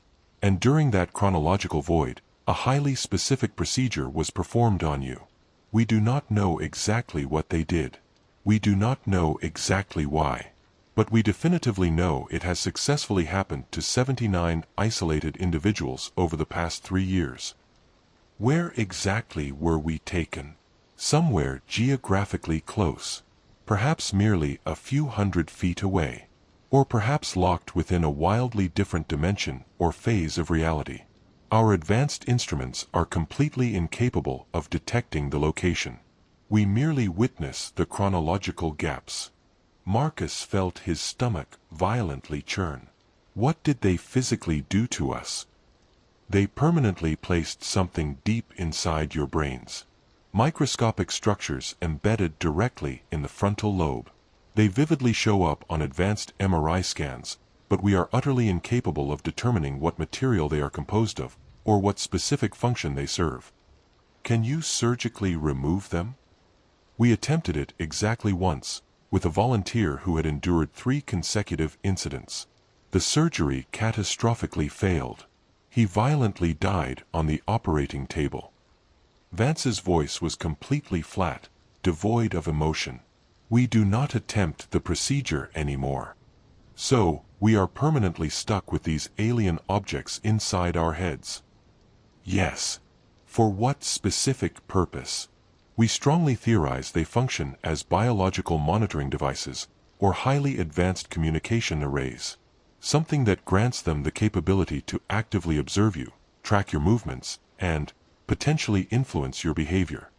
Marcus immediately thought about the magnetic pull he'd been fighting, the overwhelming compulsion to return to the southern route. They want us to go back out there. Vance nodded grimly. We have heavily documented that pattern. Individuals who experience one incident inevitably experience more. Exactly as if they've been permanently marked, explicitly selected for an ongoing, clinical study. Can we physically resist the compulsion? You can absolutely try, but the pull only grows aggressively stronger. The vast majority of operatives eventually give in, drive the route, and endure a secondary chronological gap. She leaned intently forward. The real terrifying question is, what happens after multiple exposures? What exactly are they preparing you for? Do you possess any solid theories? Several. Absolutely none of them are good. Vance rapidly pulled up encrypted files on her terminal. Certain researchers firmly believe they are selecting prime candidates for hybrid biological experiments, actively blending human and extraterrestrial genetics. Others theorize they are aggressively mapping human consciousness, learning exactly how our brains process information, meticulously preparing for a hostile invasion. What do you personally believe? I believe they are actively recruiting, actively hunting for operatives possessing highly specific qualities, elite intelligence, extreme adaptability, insatiable curiosity. And they are systematically altering those specific individuals into something that can comfortably serve as biological intermediaries between their advanced species and ours. Why would a highly advanced species require intermediaries? Because they are meticulously planning to openly reveal themselves very soon. And they desperately require humans who can actively help the rest of humanity accept their impossible presence. People who have been biologically altered just enough to seamlessly understand both unique perspectives.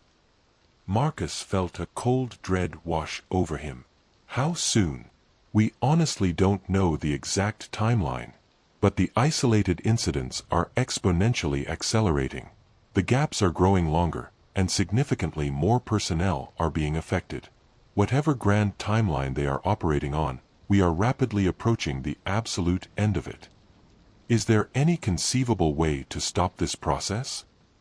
Vance met his eyes with brutal honesty. No. The absolute best we can do is relentlessly document the events, learn whatever we can from the data, and try to maintain some fragile semblance of control when the paradigm fundamentally changes. That's it? Just blindly accept it. What else can we possibly do? We cannot visually see them. We cannot physically fight them. We cannot successfully communicate with them. They hold absolutely all of the power. All we possess is clinical observation. Marcus aggressively stood up. There has to be something we can do. Some way to successfully resist. There might potentially be a way, but it absolutely won't come from inside this compromised facility. Vance swiftly handed him a torn slip of paper bearing a residential address. There is a woman, a former senior intelligence analyst. She officially abandoned the program 5 years ago. She might possess the critical information we lack. If you genuinely want answers, start there. Why exactly are you helping me? Because I am profoundly tired of watching good people get violently taken, and then being ordered to pretend it isn't happening. Because maybe, just maybe, if enough of you successfully resist the transition, they will be forced to alter their approach. She stood up. Be incredibly careful, Lieutenant. They are relentlessly watching. Always. Marcus left the underground office with the address burning a hole in his pocket. He fully comprehended that visiting this woman meant violently crossing lines, explicitly violating security protocols, and highly likely terminating his military career. But his career felt utterly meaningless now. Not when an alien entity had successfully invaded his mind. Not when he was being forcefully changed into something he had absolutely never agreed to become. He drove off the base late that night, operating entirely under the radar. The provided address led him directly to a modest, unassuming house in Rachel, the tiny, desolate town that existed solely due to its close proximity to the restricted zone. A hardened woman answered the door. She looked to be in her 60s, possessing steely gray eyes that instantly, clinically assessed him. "Let me take a wild guess," she stated bluntly. "You have been violently taken, biologically changed, and now you are desperately seeking answers." "Yes. Come inside. But you must fully understand this. Once you learn the absolute truth, you can absolutely never unknow it. Your life will permanently cease to be normal." "It's already not normal." She offered a grim, humorless smile. "Fair enough." The interior of the small house was completely overwhelmed with heavy filing cabinets, glowing computer terminals, and massive whiteboards aggressively covered in complex diagrams and intersecting timelines. It looked exactly like a forward operating command center. "I am Dr. Sarah Winters," she introduced herself. "I dedicated 15 years of my life to studying these specific incidents from deep inside special projects. Then, I had a terrifying realization. The government didn't actually want solutions. They exclusively wanted documentation. So, I walked away." "What exactly did you discover?" "Absolutely everything." She aggressively pulled up a massive, encrypted database on her primary computer. 517 heavily documented incidents spanning 20 years. Identifiable patterns, chronological progressions, and the highly specific biological changes occurring within the affected individuals. "What exactly are they doing to us?" "They are forcefully evolving you. The microscopic structures they implant inside your brain. They actively grow. They relentlessly spread, forcefully connecting to your pre-existing neural pathways. Eventually, they integrate completely. They literally become a permanent part of you." "And what happens then?" "Then, you possess the capability to clearly hear them. You can actively communicate with them. You can vividly perceive exactly what they desire you to see." Winters rapidly pulled up several high-resolution brain scans. These scans belong to operatives who have endured 5 or more chronological incidents. Pay close attention to how the foreign structures have aggressively grown, how they have successfully formed complex neural networks. Marcus intensely studied the glowing images. The terrifying anomalies had violently spread throughout entire, critical regions of the human brain. What ultimately happened to these specific people? They completely disappeared. Not violently taken. They simply left. They casually walked away from their established lives, their families. They were last visually confirmed heading straight back into the restricted zone. Absolutely none of them ever returned. Where did they physically go? Directly to whatever is waiting out there. Whatever highly advanced entity is orchestrating this. They successfully completed the biological transformation, and ultimately became exactly what they were being meticulously prepared to become. Marcus felt physically sick. How much time do I have left? Based purely on your single exposure, perhaps 6 months before the compulsion forces a secondary incident. After that, the timeline violently accelerates. You will experience a chronological gap every few weeks. Within a single year, you will be entirely converted. Unless I actively resist. You fundamentally cannot resist it. The magnetic pull only gets exponentially stronger. The compulsion eventually becomes biologically irresistible. Winters forcefully closed the encrypted files. I have personally watched dozens of highly trained operatives try to fight it. Every single one of them failed. Eventually, they all willingly go back. Then why are you bothering to tell me this? Because you inherently deserve to know the truth. Because even if you cannot successfully change the ultimate outcome, you can meticulously prepare for it. Rigorously document your experiences. Leave detailed records behind for others to study. Help us finally understand what actually happens to the individuals who successfully complete the process. Marcus stood up, his jaw set. There has to be a way to violently stop it. If there is a way, I absolutely haven't found it. And I have spent 5 grueling years relentlessly looking. Winters escorted him to the front door. But maybe you will be the anomaly. Maybe you will discover a variable I entirely missed. Marcus drove back to the massive military base in the freezing, pre-dawn darkness. His head throbbed violently. His thoughts felt unnaturally fuzzy. And somewhere deep in the absolute back of his mind, he could vividly feel it. The overwhelming pull. The command actively calling him back to the southern route. Back to the exact geographic coordinate where he had lost those 21 seconds.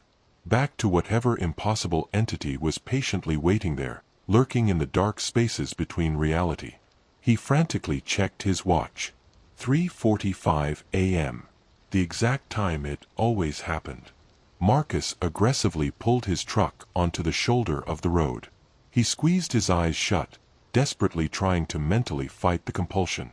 But his body completely refused to obey. His hands mechanically moved to the steering wheel. His foot heavily pressed the accelerator. He found himself driving south, heading straight toward the restricted zone, toward that specific stretch of asphalt where cameras were rendered blind and time fundamentally ceased to function correctly. He tried to slam the brakes. He tried to violently turn the steering wheel around. But his biological body completely ignored his conscious commands. The invisible pull was far too strong now. And directly ahead, materializing on the completely empty desert road, a brilliant light appeared. White. Blinding. Patiently waiting. Marcus violently slammed both feet onto the brake pedal. The heavy vehicle violently skidded, the tires screaming aggressively against the asphalt. He violently threw the gear shift into park with such extreme force that something mechanically cracked inside the steering column. His hands gripped the wheel until his knuckles went stark white. "No," he stated aloud, his voice shaking with adrenaline. "Not again." The brilliant light gently pulsed. Once, twice, perfectly mimicking a visible heartbeat in the suffocating darkness. Marcus forcefully shoved his door open and violently stumbled out onto the freezing asphalt. The brutal desert air hitting his skin felt undeniably real. It was something physical, something terrestrial to anchor his mind to this reality instead of whatever nightmare waited within that brilliance. He aggressively turned and began walking away from the light. Every single step felt exactly like trying to sprint through thick molasses. His legs violently trembled, his peripheral vision blurred aggressively. But he relentlessly kept moving. One foot forcefully placed in front of the other. Desperately fighting the overwhelming pull. Desperately moving away from the entity that aggressively wanted to change him. Behind him, the blinding light grew exponentially brighter. Marcus could physically feel the unnatural heat radiating against his back. This wasn't standard, thermal heat. This was profoundly different, highly penetrating, exactly as if it was actively warming him from the inside out, explicitly heating the alien anomaly buried in his brain, forcefully activating something that had previously been dormant. His cell phone violently rang in his pocket. Marcus yanked it out with shaking hands. An unknown number. "Hello, Lieutenant Cole." The voice echoing through the speaker was heavily distorted. Distinctly mechanical. Utterly inhuman. "You are making this transition incredibly difficult. Who the hell is this? You know exactly who we are. You have visually seen us, physically felt us. We are currently residing within your thoughts. We are officially part of your neural architecture." Marcus instantly stopped walking. "Get the hell out of my head. That is a biological impossibility. The neural integration is far too advanced. In exactly 3 more sessions, you will be entirely complete. You will perfectly understand. You will eagerly want to help. I will absolutely never help you. That is merely primitive fear talking. the fragile, human portion of your consciousness that desperately clings to exactly what it knows. But the newly changed part, the specific neural pathways we have highly enhanced, it implicitly knows better. It knows exactly what is rapidly approaching. It knows exactly what humanity urgently needs. Marcus slowly turned his head to look back at the light. It had aggressively moved closer. It was no longer hovering on the road far behind him. It was now suspended a mere 50 yards away, close enough that he could clearly perceive its impossible shape. It wasn't circular. It was a massive, flawless polyhedron, geometrically perfect. "Why me?" Marcus demanded, his voice cracking. "Why select any of us?" "Because you possess the rare capacity for rapid growth. Evolution. The overwhelming majority of humans are hopelessly locked inside their primitive patterns, entirely unable to adapt. But you, Lieutenant, you constantly question. You meticulously observe. You actively change when presented with advanced information. That specific trait is incredibly rare. That trait is highly valuable. So, you are actively recruiting. We are actively preparing. First contact inherently requires biological intermediaries. Individuals who can flawlessly translate between vastly different modes of consciousness. You are being meticulously prepared for that critical role by absolute necessity. If we politely asked for your permission, primitive fear would cause you to immediately refuse. You would absolutely never willingly allow exactly what needs to happen. Therefore, we initiate the procedure without your permission. And by the time you fully understand the reality, you will be profoundly grateful. Marcus suddenly felt his legs moving again. Not walking away from the light this time, walking directly toward it. He desperately tried to stop his momentum. He couldn't. This is precisely why biological resistance always fails, the voice continued coldly. You are violently fighting yourself now. The newly changed part of your brain desperately wants to complete the integration. The primitive, unchanged part desperately wants to flee. Guess exactly which one is biologically stronger. Marcus's feet carried him relentlessly forward. 20 yards from the blinding light. 15. He could clearly see the microscopic details now. The surface of the craft absolutely wasn't solid metal. It actively rippled, exactly like water. It looked exactly as if the fabric of reality itself was incredibly thin here. Highly permeable. "I won't let you win," Marcus ground out through clenched teeth. "We already have 3 more sessions, Lieutenant. Then you will perceive everything with flawless clarity. Then you will deeply thank us." The call abruptly disconnected. Marcus was a mere 10 yards from the intense light when he finally saw the movement. Impossible shapes smoothly emerging from that rippling, liquid surface. Tall, terrifyingly thin figures. The exact same biological entities from his fragmented memories and recurring dreams. But they weren't gray. That was the most terrifying detail he noticed first. They were almost entirely translucent, exactly as if they existed partially in this physical dimension, and partially in another reality entirely. He could literally see right through their forms, viewing the desert stars burning beyond them. One of the translucent entities smoothly raised a hand. Unnaturally long fingers featuring entirely too many joints. Marcus's vision instantly exploded into blinding white. When his vision finally cleared, he was physically standing inside the seamless white room again. But this time, he was entirely conscious. Fully aware. Fully capable of looking around the environment. The room possessed absolutely no corners, no visible edges, just a continuous, flowing white surface that seemed to organically glow from within. And the towering figures completely surrounded him. 6 of them, perhaps more. They glided around him in physical ways that actively hurt the human eye to watch, moving in geometric directions that fundamentally shouldn't exist in 3-dimensional space.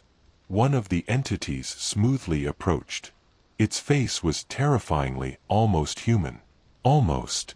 But the biological proportions were entirely wrong. The pitch-black eyes were vastly too large, the mouth significantly too small, and when it locked its gaze onto him, Marcus violently felt something aggressively probe his thoughts. "Do you fully understand yet?" It wasn't spoken words.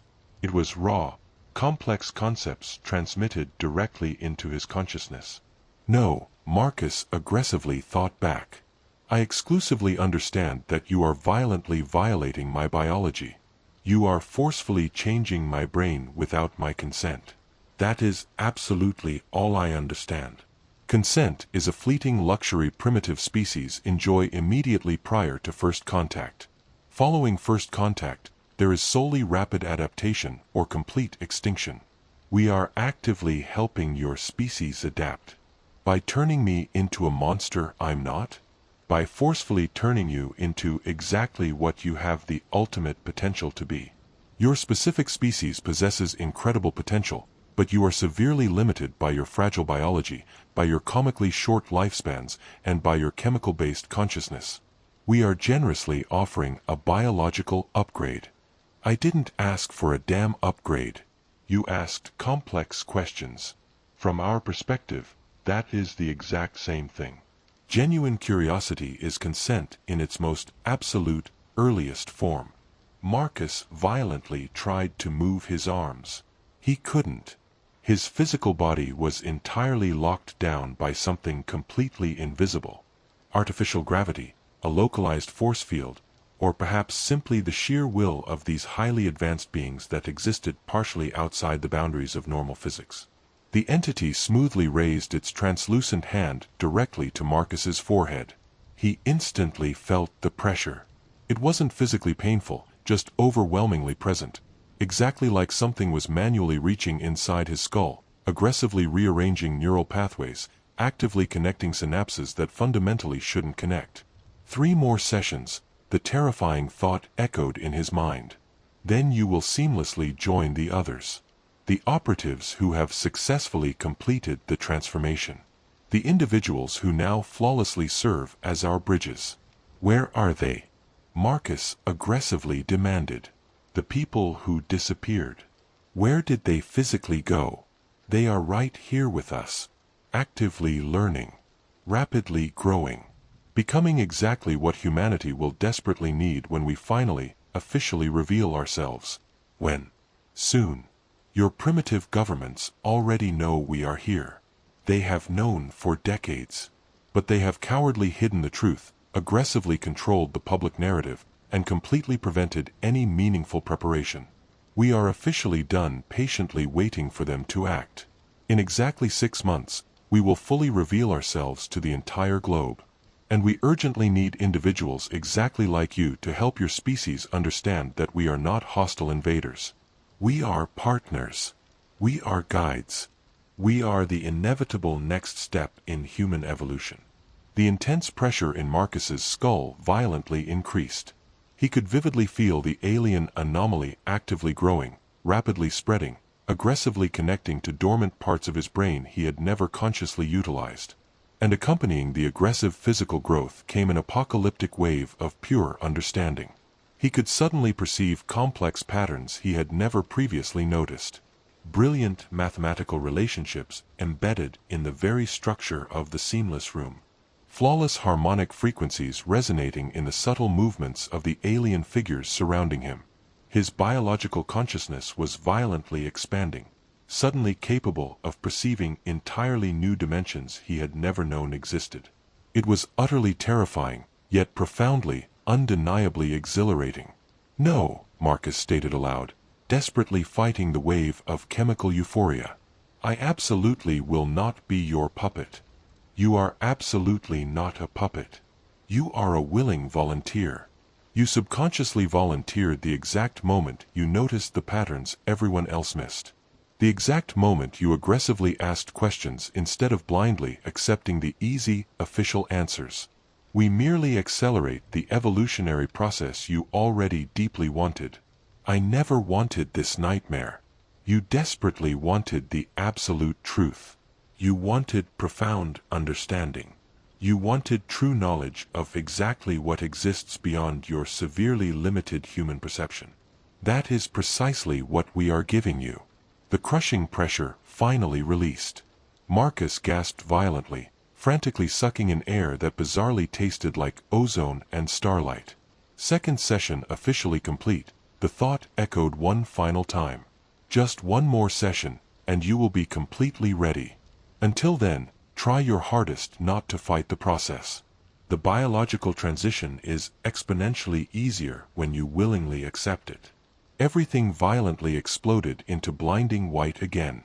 When Marcus finally forced his eyes open, he was sitting entirely alone in his military vehicle, parked safely back at the storage depot. The heavy engine was smoothly running. The cab heater was blasting. Everything appeared utterly normal. Except his dashboard clock proudly displayed 4:15 a.m., not 4:07. He had been completely missing from reality for 8 minutes longer than his previous incident. 30 entire minutes total. The chronological gaps were expanding exponentially. Marcus's hands were completely steady now. The violent trembling had entirely stopped. His head no longer aggressively ached. In fact, he felt profoundly better than he had in years. His mind was unbelievably sharp, his thoughts crystal clear, his situational awareness utterly supernatural. He looked out at the distant military facility and effortlessly saw things he had never previously perceived. He could clearly see thermal heat signatures radiating straight through the solid concrete walls. He could vividly perceive the complex radio frequency patterns violently dancing through the desert air. He could flawlessly track the precise orbital trajectories of the classified satellites passing high overhead. The biological anomaly embedded in his brain wasn't merely growing, it was fully activating. It was actively granting him perception vastly beyond normal human capacity. Marcus logically knew he should be absolutely terrified. He knew he should immediately report to the medical wing, or desperately tell someone what was actively happening to his biology. But a massive, newly formed part of him explicitly didn't want to. That new part desperately wanted to know exactly what came next. It wanted to discover what happened following the third and final session. It wanted to know exactly what the other bridges had become. And terrifyingly, that new, altered part of his consciousness was rapidly growing, overwhelmingly stronger than the human part. He touched his forehead. He felt absolutely nothing unusual on the outside of his skull, but deep inside, he could vividly sense it. The sprawling structure, the complex neural network, the alien hardware that was relentlessly making him simultaneously much more than human, and significantly less. Marcus calmly started the heavy engine and drove slowly back toward the base. He drove directly toward the medical checkpoints that he knew would fail to fully comprehend what was happening to him. He drove toward the official debriefings where he would flawlessly, convincingly lie about his surface memories. And he drove straight toward the absolute inevitability of a third session he no longer possessed the willpower, or perhaps the desire, to prevent. The morning sun was rapidly rising behind him, actively painting the Nevada desert in brilliant shades of gold and deep red. The world looked fundamentally different to his eyes now, considerably more vivid, vastly more dimensional. Exactly as if he was finally seeing a spectrum of light he had been blind to his entire life. The biological change was aggressively accelerating. And Marcus Cole, lieutenant of the United States military, was no longer entirely sure he actually wanted to stop it. Yet, as Marcus sat frozen in the driver's seat, his hands still welded to the steering wheel, he suddenly realized a terrifying distinction. The chronological blankness wasn't entirely absolute anymore. Visceral fragments and jagged flashes of raw imagery violently struck his consciousness like localized lightning. Blinding white walls, but they absolutely weren't smooth. They were deeply textured, almost organic, seemingly breathing. The biting cold of a clinical table pressed hard against his spine. He was utterly paralyzed, yet completely aware, hyperconscious. And the voices, not actual acoustic voices, but heavy concepts forcefully transmitted straight into his cognitive stream. Words entirely devoid of sound. You are ready significantly sooner than expected. His active resistance exponentially accelerates the neural integration. Good. We urgently require more like him. Marcus violently pressed the heels of his palms against his closed eyes. The mental fragments were rapidly sharpening. He could vividly visualize them now. 7 towering figures looming over the table, clinically probing him with instruments that appeared to be forged entirely out of solidified light. One of the translucent entities had reached out and pressed its hand directly to his forehead, and Marcus had physically felt something violently pierce his skull. It wasn't agonizing pain, but a deeply invasive pressure, exactly like alien fingers plunging directly into his brain matter, aggressively rewiring circuits, forcefully bridging neural pathways that fundamentally should never touch. He had desperately tried to scream. His vocal cords completely failed. He had violently tried to fight back. His biology entirely refused to respond. And then, the chilling voice echoed perfectly in his head. Don't fight. It only makes the biological pain worse. Willingly accept the gift. Fully embrace the evolution. No, Marcus stated aloud in the empty cab of his truck. I didn't accept a damn thing. But even as the words left his mouth, he inherently knew it was a massive lie. A newly forged part of his mind had accepted it. The specific part that was driven by insatiable curiosity. The part that desperately wanted to understand the cosmos. The part that had been permanently changed. His cell phone suddenly buzzed. A text message from Ramirez. Where exactly are you? Command is actively looking for you.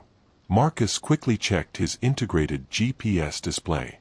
He was physically parked at the storage depot, but he possessed zero memory of actually driving there. He didn't remember putting the vehicle in park.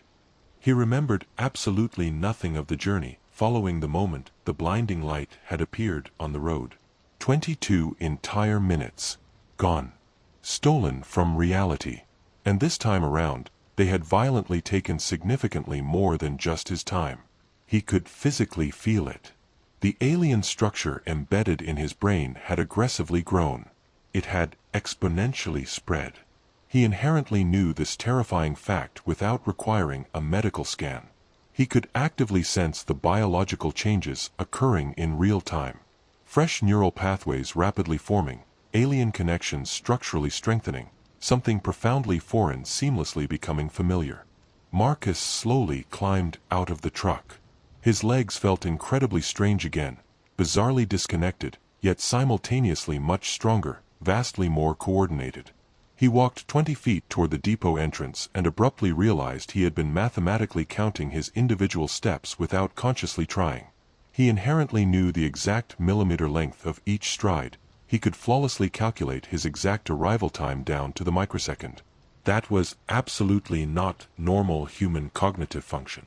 Inside the depot, 3 heavily armed security personnel were waiting. One of them was Captain Vance. Lieutenant Cole, she stated carefully, her eyes scanning his face. Are you all right? I honestly don't know.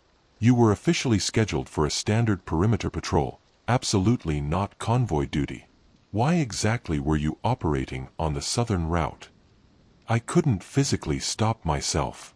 Something overwhelmingly pulled me there. Vance exchanged a highly loaded, tense glance with her security team. We need to transport you to the medical wing right this second. I already know exactly what you'll find, Marcus replied coldly. The biological structure is significantly bigger. I can vividly feel it. That is exactly why we need to scan you, to meticulously document the accelerated changes. Marcus silently followed the armed escort directly to the underground medical wing. The advanced MRI scan consumed 30 agonizing minutes.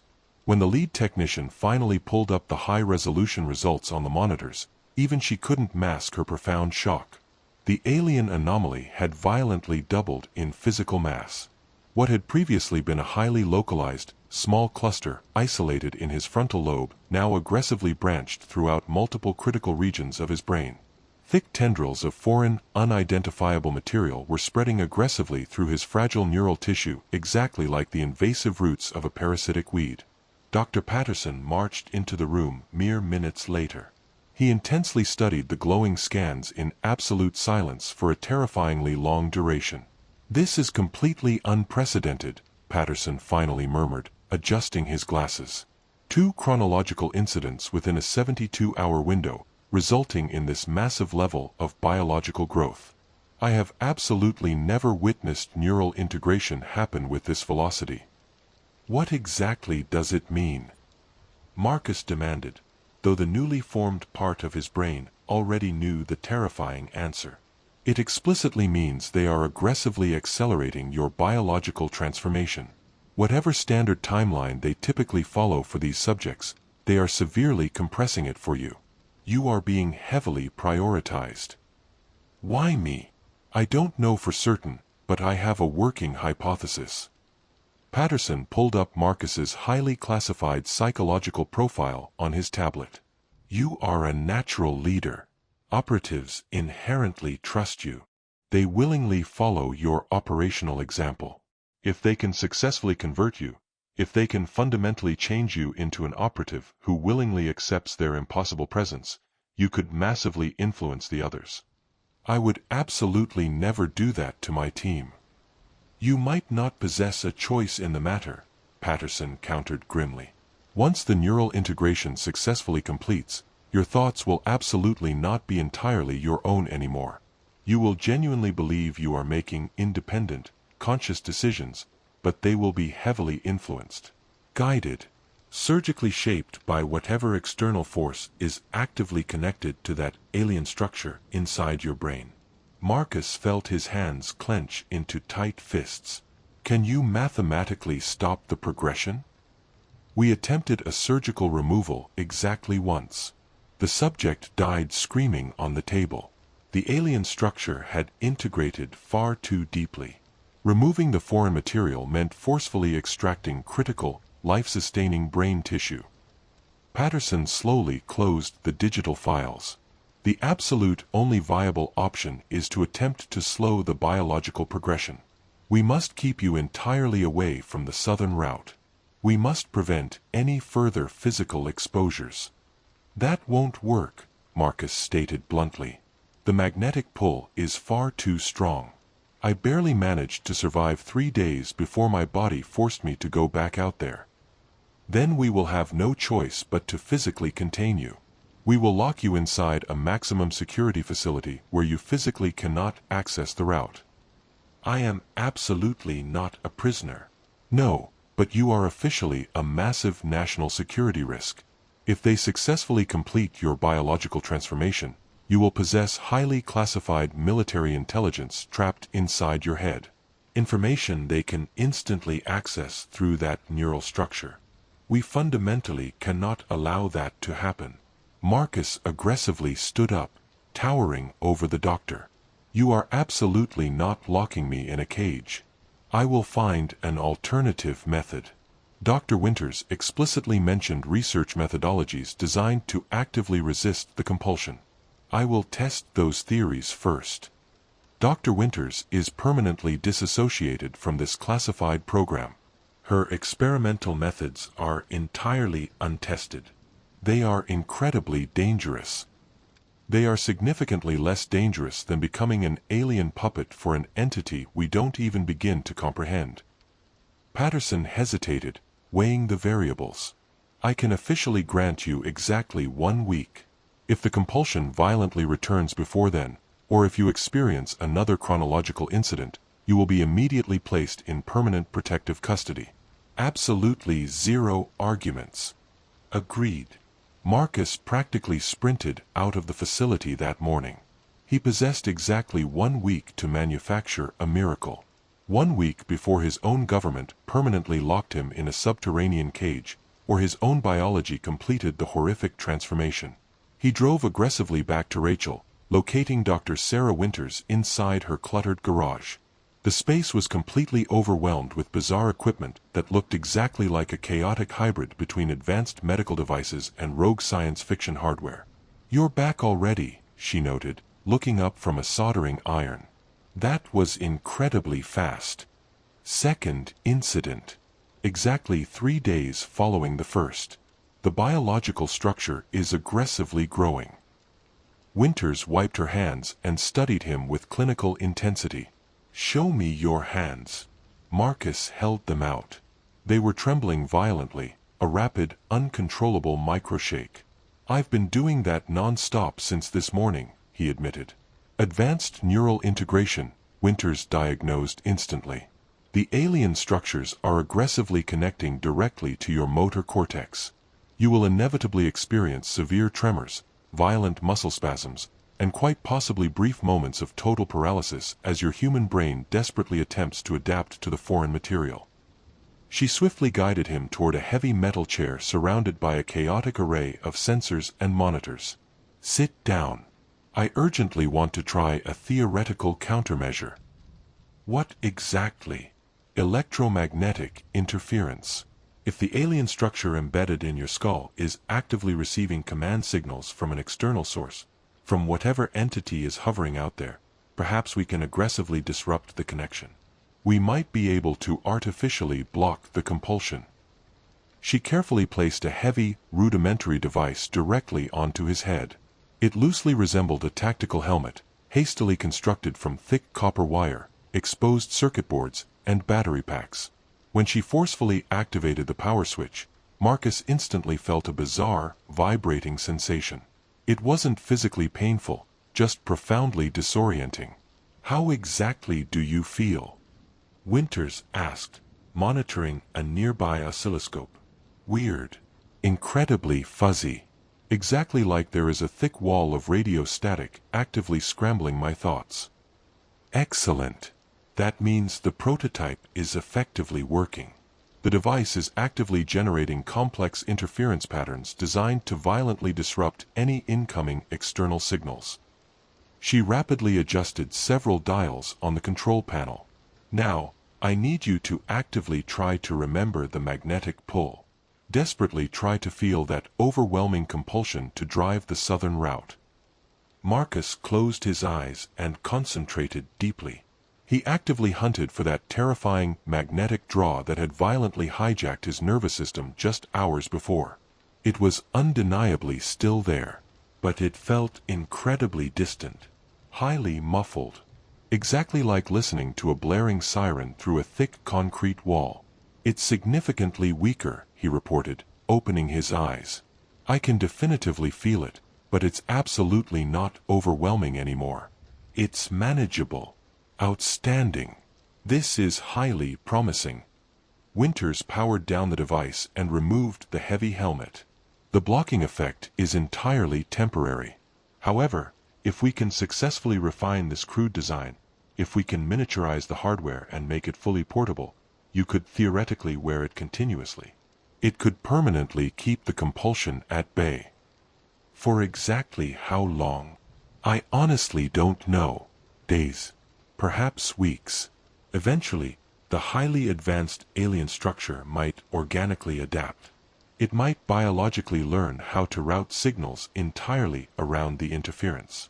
But this prototype officially buys you time." "Time for what, exactly?" Winters met his eyes with brutal, unflinching honesty. "Time to make the ultimate decision. Do you genuinely want to complete the transformation? Do you want to seamlessly become exactly what they are forcefully molding you into? Or do you want to violently fight it? Desperately try to maintain your fading humanity, even if it explicitly means living with that alien hardware trapped inside your brain forever." Marcus vividly thought about the blinding white room, the terrifying, overlapping voices echoing in his head, the profound feeling of being biologically violated at the absolute most fundamental level of his existence. "I want to fight them," Marcus stated with absolute resolve. "Then we begin the refinement process immediately. I will construct a portable, wearable unit. You will wear it 24/7. We will aggressively monitor your neural activity, relentlessly track the structure's biological growth, and if we are incredibly lucky, we will discover a permanent method to halt it entirely before the conversion process finalizes. And if we aren't incredibly lucky, then at the absolute minimum, we will meticulously document exactly what happens to you. We will leave an undeniable record for the next poor soul, helping them comprehend the exact nightmare they are facing. Marcus spent the next 6 grueling days virtually locked inside Winters's garage. She worked like a woman possessed, functioning on zero sleep, relentlessly building and refining the interference device. She obsessively tested countless electromagnetic frequencies, constantly monitored his chaotic brain activity, and desperately hunted for predictable patterns in the alien structure's aggressive growth cycle. On the morning of the 7th day, Marcus violently jerked awake. The digital clock glowed 3:45 a.m. The magnetic pull was back, and it was exponentially stronger than it had ever been. It wasn't a suggestion, it was an absolute, biological command. The refined, portable interference helmet Winters had constructed rested on the workbench mere inches from his cot. Marcus desperately reached out his hand to grab it. His arm completely refused to move. Marcus gritted his teeth, forcing every ounce of human willpower into his muscles, violently trying to command his own hand. Absolute nothingness. His biological body had entirely stopped obeying his conscious commands. He watched in pure, unadulterated horror as his own legs pushed him upright. He smoothly walked directly to the heavy garage door. He climbed effortlessly into the driver's seat of his truck. He executed all of these actions without consciously choosing to do a single one of them. The alien structure had finally grown massive enough to completely hijack his central nervous system. It was effortlessly overriding his human decisions. It was violently forcing him to return. Marcus tried to scream for Winters. His vocal cords were entirely paralyzed. He seamlessly started the engine and drove south, straight toward the restricted zone, straight toward the desolate southern route. And this time around, he inherently, tragically knew he absolutely would not be coming back as the same person. The biological transformation was essentially complete. All that was required was one final, physical visit to the blinding white room. One final, microscopic neurological adjustment. And then Lieutenant Marcus Cole would permanently cease to exist as he had always been. He would officially become something entirely new. Something they desperately needed him to be. Far ahead on the empty, pitch-black desert road, the blinding light manifested. Brilliant. Perfect. Patiently waiting. Marcus's final, independent human thought was a desperate, silent prayer that someone, anyone, would remember exactly who he had been before the change. Before the chronological gaps. Before everything was violently rewritten. Then, the blinding light totally consumed his vehicle. And when he eventually returned to reality, Marcus Cole smiled. Because now, he flawlessly understood the cosmos. Now, he was perfectly ready. Now, he could finally begin his true, ultimate purpose. Grant Sullivan had been a civilian contractor at Groom Lake for 11 months. In that brief time, he had learned 3 absolute rules for survival. Don't ask questions. Don't take pictures. And absolutely never look up after dark, unless you are fully prepared for answers you won't like. Tonight, he was aggressively breaking Rule 3. The maintenance crew was working on a heavily isolated radio tower 8 miles south of the main facility. It was a standard repair job, but Brett Kimmel's power wrench had catastrophically died halfway through, forcing them to finish the labor manually. Now, it was past midnight, and they were packing up their gear under a sky so flawlessly clear you could see the Milky Way burning like a river of light. "Hand me that ratchet," Brett called out, securing the final panel. Grant reached into the heavy toolbox. As his fingers closed around the cold metal handle, he physically felt it. A highly distinct vibration. Subtle, but undeniable. Exactly like the solid tool was actively resonating with an invisible frequency. "Do you feel that?" Grant asked. "Feel what?" Grant held up the heavy ratchet. It was violently vibrating in his palm, generating a faint, highly unnatural humming noise. He set it down onto the metal toolbox, and the hum instantly transferred, making the entire box ring softly like a massive tuning fork. Brett quickly climbed down from the tower. "That's weird. Literally, everything metal is doing it." Grant touched the hood of his truck. the exact same aggressive vibration. He could physically feel it vibrating up through his work boots now, emanating directly from the desert floor.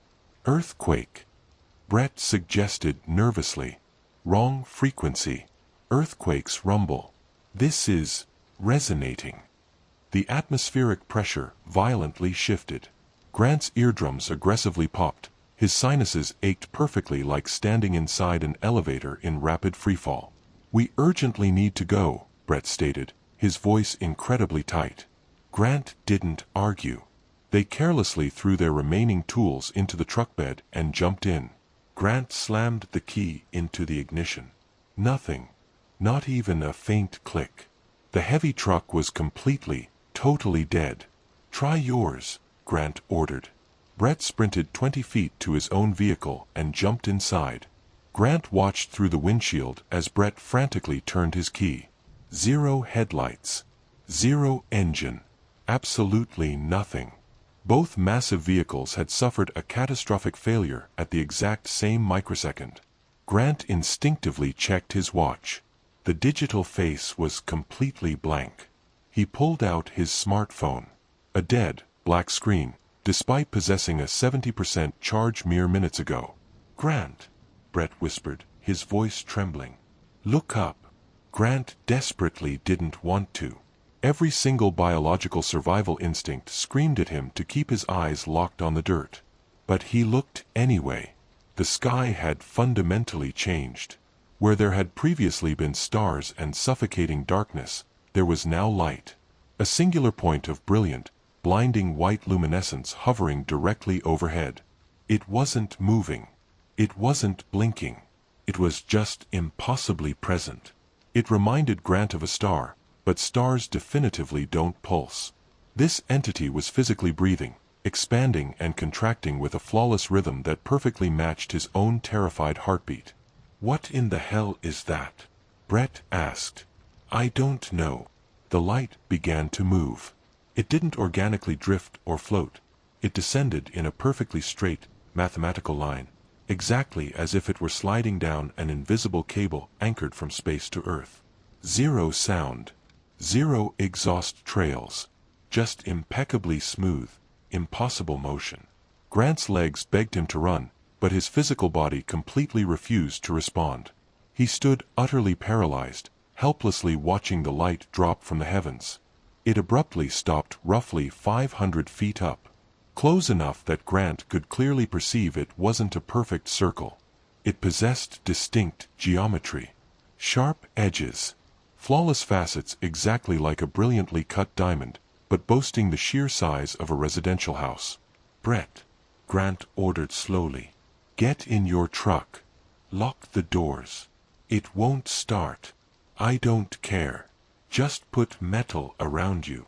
Brett frantically scrambled inside his cab. The blinding light directly above began to fundamentally transform.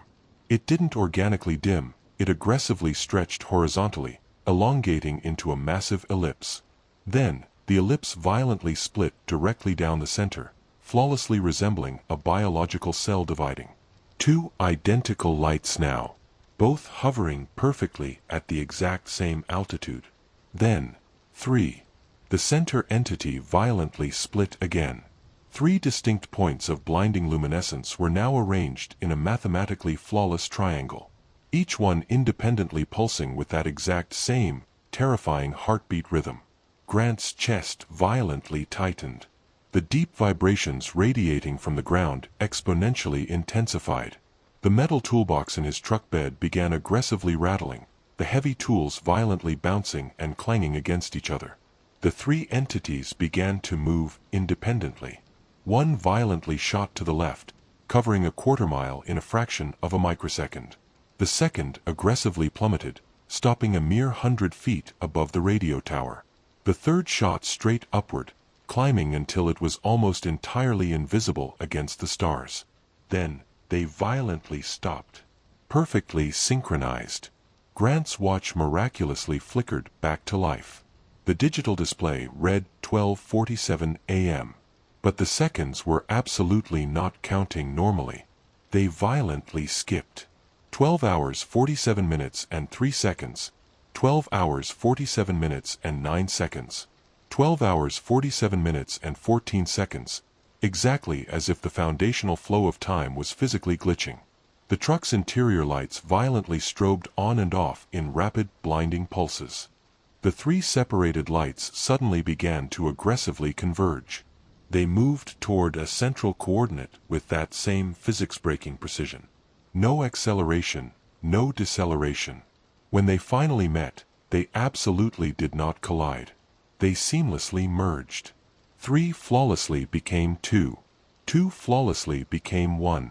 And the singular entity that remained burned significantly brighter than all three combined, so intensely brilliant that Grant had to aggressively shield his retinas. The light shot straight upward, vanishing into the infinite black sky in less than a single second, leaving behind nothing but a blinding afterimage burned into Grant's eyes. The heavy vibrations instantly stopped. The crushing atmospheric pressure completely normalized.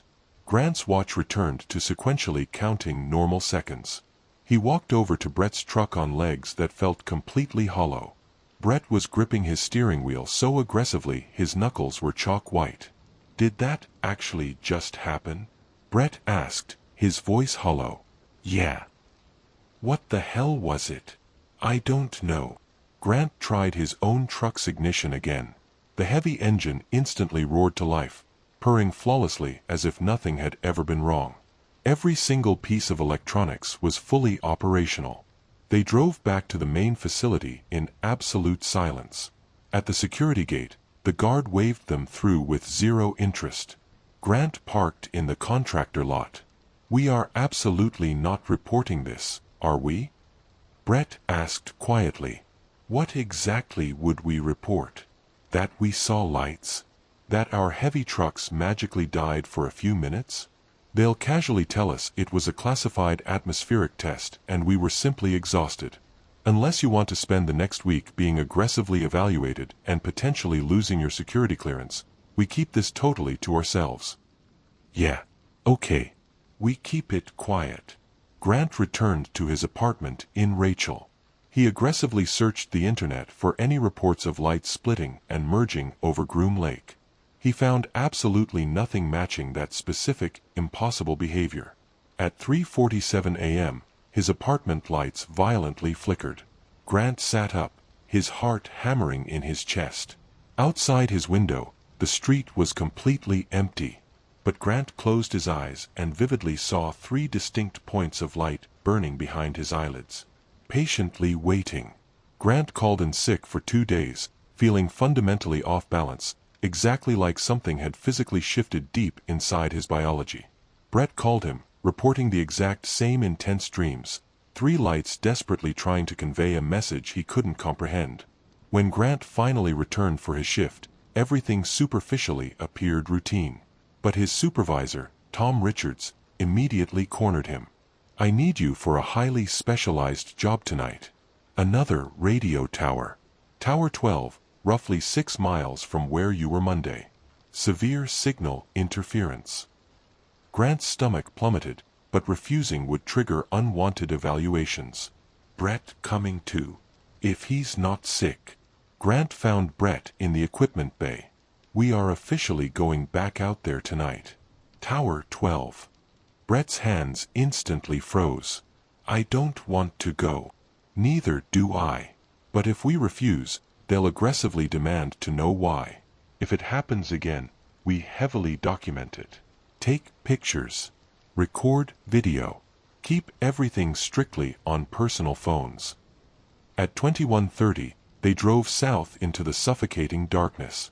They parked at the base of Tower 12, rapidly climbed the structure, and verified the hardware. Everything was absolutely flawless. Zero corrosion, zero physical reasons for the severe signal interference. Grant was tightening the final bolt when his wrench aggressively began to vibrate. "Brett, I feel it." The heavy metal tower instantly began to ring like a massive bell, a low, resonant note vibrating directly in Grant's chest. "We need to get down immediately." They scrambled down the ladder, entirely abandoning safety protocols. Grant's boots hit the dirt, and he immediately looked up. A singular point of brilliant white light. Directly overhead. No, Brett whispered in pure panic. Not again. The entity descended in that identical, physics-defying straight line. Grant violently pulled out his smartphone and engaged the video camera. His hands were shaking uncontrollably, but he relentlessly kept recording. The light halted at 500 feet. It aggressively split. 1 seamlessly became 2. 2 seamlessly became 3. The flawless triangle formation. Record this from a secondary angle, Grant commanded. Brett fumbled his phone but managed to open the camera app. The 3 entities initiated their impossible dance. Grant aggressively zoomed the lens on one of the lights. Through the digital screen, he could perceive details impossible to see with the naked eye. The surface possessed highly intricate markings, bizarre symbols, complex geometric designs that were undeniably artificial. Suddenly, Grant's phone screen violently flickered. The recording software entirely froze. When it forcefully rebooted, the digital timestamp was completely corrupted. It read 23:14, but Grant's physical watch clearly showed 22:58. The phone's processor believed 16 entire minutes had evaporated in a fraction of a second. The 3 lights aggressively converged, seamlessly merging back into a singular entity. But this time, it absolutely didn't vanish into the stars. It descended to 300 feet. Then 200. It was so terrifyingly close Grant could physically feel the unnatural heat radiating against his skin. The light violently pulsed once, blindingly bright, and then shot entirely horizontally across the desert, covering 10 miles in 3 seconds before vanishing completely behind a jagged mountain range. "Did you get the footage?" Grant asked, panting heavily. Brett checked his screen. "The video is completely corrupted. It's nothing but dead black frames and heavy static." Grant verified his own device. The exact same result. The entire apocalyptic event had been recorded as a total data void. "They specifically don't want us possessing proof," Grant murmured. At the security gate, an older guard intensely checked their IDs, locking eyes with their pale, terrified faces. "You boys look exactly like you've seen a ghost. Word of advice? Whatever you witnessed out there, permanently keep it to yourselves. Questions don't get answered around here. They just get you aggressively reassigned." Grant couldn't shake the terrifying sensation that he was being constantly watched. 4 grueling days of pretending everything was normal while his reality completely collapsed. The corrupted video files terrified him. It heavily implied the light generated hyperspecific interference designed explicitly to destroy documentation. Brett was rapidly losing his mind. "They are relentlessly watching us," he whispered when Grant visited his apartment. Brett violently pulled up his sleeve. Burned directly into his forearm was a mathematically perfect, circular mark. The exact size of a quarter. Slightly discolored, flawlessly smooth.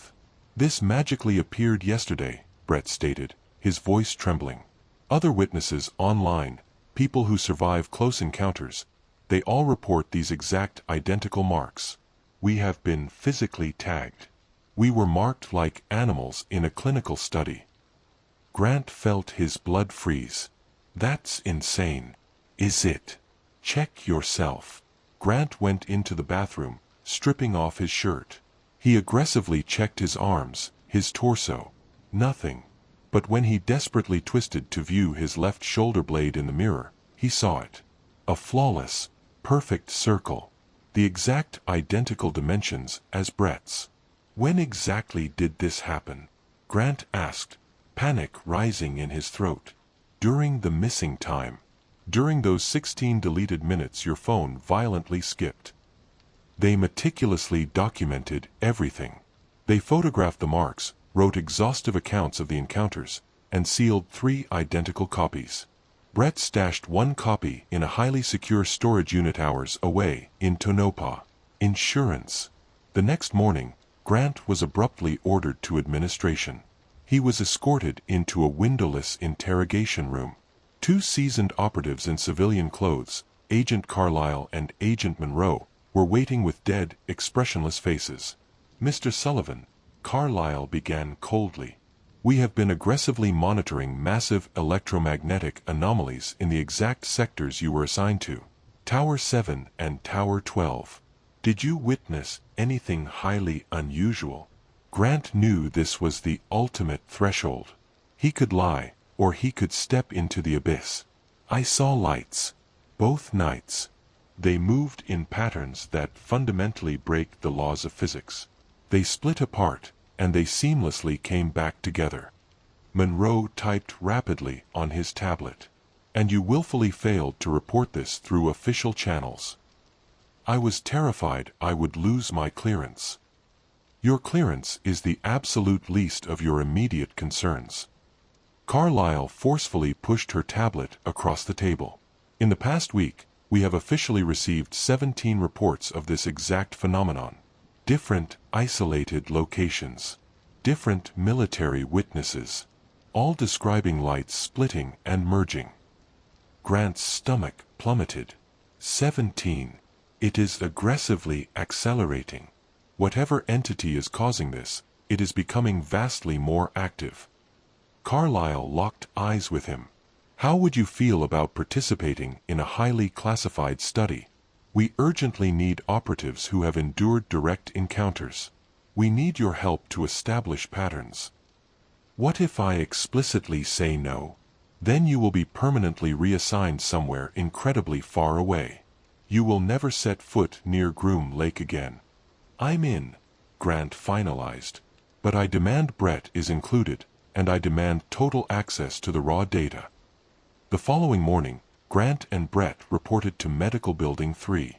Dr. Patricia Hayes, a tired-looking woman in a stark lab coat, ran them through an exhaustive array of advanced scanners. "Currently, we have 45 confirmed, marked cases," Dr. Hayes revealed, adjusting the high-resolution MRI results. "When you endure close proximity to these specific phenomena, your biology is altered at a cellular level." She zoomed in heavily on Grant's frontal lobe scan. "Your neural activity displays highly complex structures we have absolutely never seen in nature. They are not organic. They are not terrestrial technology. They are something terrifyingly in between." Grant stared at the glowing, crystalline structures embedded deep in his brain tissue. "What are they?"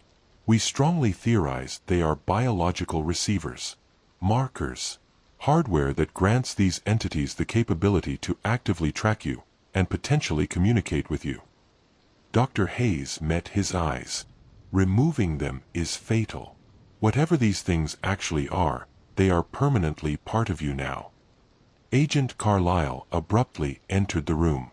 "We urgently need you in the observation deck." Grant was escorted into a massive command center.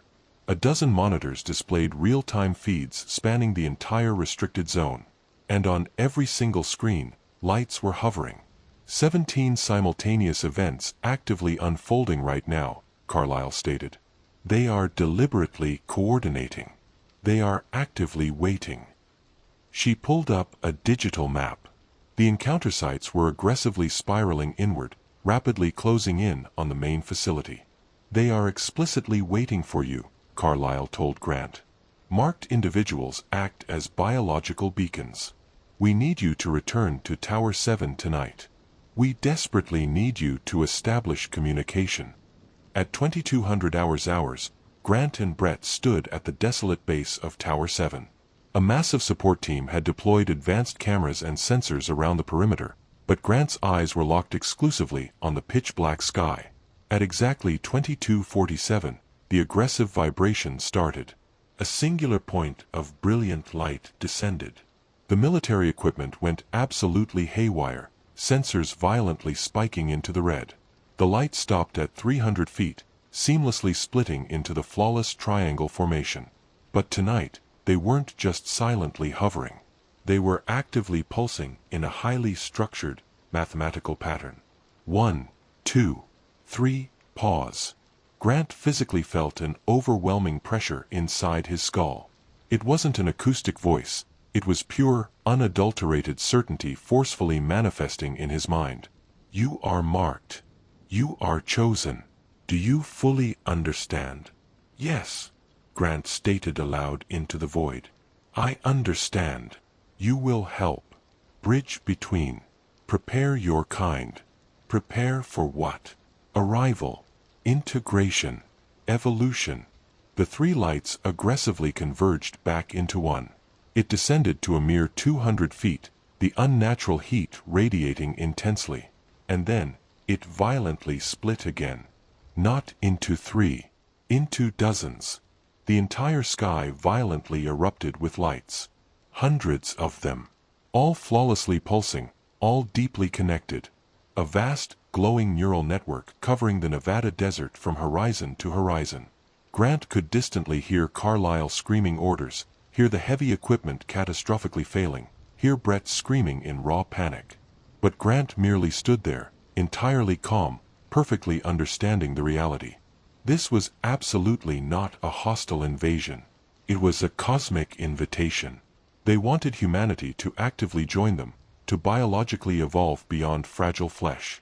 And the 45 marked individuals were the definitive proof of concept. The designated bridges. The massive armada of lights began to systematically fade out, blinking away exactly like dying stars. When they were entirely gone, Grant realized he was on his knees. His watch read 2:15 a.m. Over 3 hours had completely evaporated. What did they want? Carlyle demanded, kneeling beside him in the dirt. Us. They explicitly want us. Grant looked down at his own hands. They were faintly, undeniably glowing. The exact same ethereal luminescence as the lights. Behind him, Brett had violently collapsed. His skin was glowing significantly brighter, his biological mark visibly burning right through his heavy sleeve. He's in severe shock, Dr. Hayes shouted, rushing over. But Grant felt something profoundly different. His consciousness had violently expanded. He could actively, telepathically sense the exact location and emotional state of every single marked individual spanning the entire facility. 45 active nodes linking together to form a massive, human hive mind network. Over the next agonizing week, the 45 marked operatives were aggressively quarantined inside secure housing. Grant learned the terrifying limits of his new biology. The network was absolute. He could vividly feel their fear, their confusion, and he inherently knew exactly when the lights returned to the desert sky. 2 weeks following the mass event, Carlyle corralled all 45 marked operatives into a subterranean conference room. They have returned, Carlyle announced grimly, pulling up the orbital satellite feed. Hundreds of lights were silently hovering over the desert. They are actively waiting for your collective decision.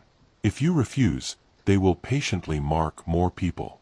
They will relentlessly build this network until humanity has absolutely no choice but to accept contact. Grant physically felt the telepathic network violently pulse. Every single operative was simultaneously thinking the exact same terrifying question. What do they actually want from us? And in that singular moment of unified, shared focus, an external force violently responded. We have always been here. Waiting. Watching. Preparing you. It wasn't a singular voice. It was thousands, perhaps millions, of alien consciousnesses actively speaking as one directly through their connected neural architecture. Your fragile species stands at a critical threshold. Evolution demands competent guides. You have been explicitly chosen to guide. Guide us where? Grant asked aloud, his voice echoing in the silent room. Beyond limitation. Beyond fragile flesh. Beyond the suffocating isolation of individual consciousness. Humanity can finally join the greater network. Become an integral part of something infinite. The transmission abruptly faded, leaving 45 permanently altered humans staring at each other in absolute terror and profound wonder. That exact night, all 45 operatives experienced the exact same, shared vision. They were standing on a vast, alien plain beneath an impossible sky. Billions of brilliant lights surrounded them, each one a distinct consciousness, all flawlessly connected. 6 months, The collective voice echoed through the vision. Then we officially arrive. Then humanity ultimately chooses. Join us, or remain permanently alone in the dark. Grant violently woke up. His digital clock glared 3:47 a.m. His phone instantly flooded with messages from the other operatives. They had all seen it. The deadline was officially set. Grant walked slowly to his window and stared out at the pitch-black Nevada desert. The lights were faintly visible on the distant horizon. Patiently waiting. In exactly 6 months, the entire world would irreversibly change. Humanity would finally learn they were absolutely not alone. Grant reached up and gently touched the permanent mark burned into his shoulder. It pulsed with ethereal light. He was terrified. He was profoundly curious. But above all, he was completely ready. The lights pulsed silently in the distance, acknowledging his acceptance. 6 months. Then the sky would violently split open again. And this time, it wouldn't be 3 isolated lights. It would be billions.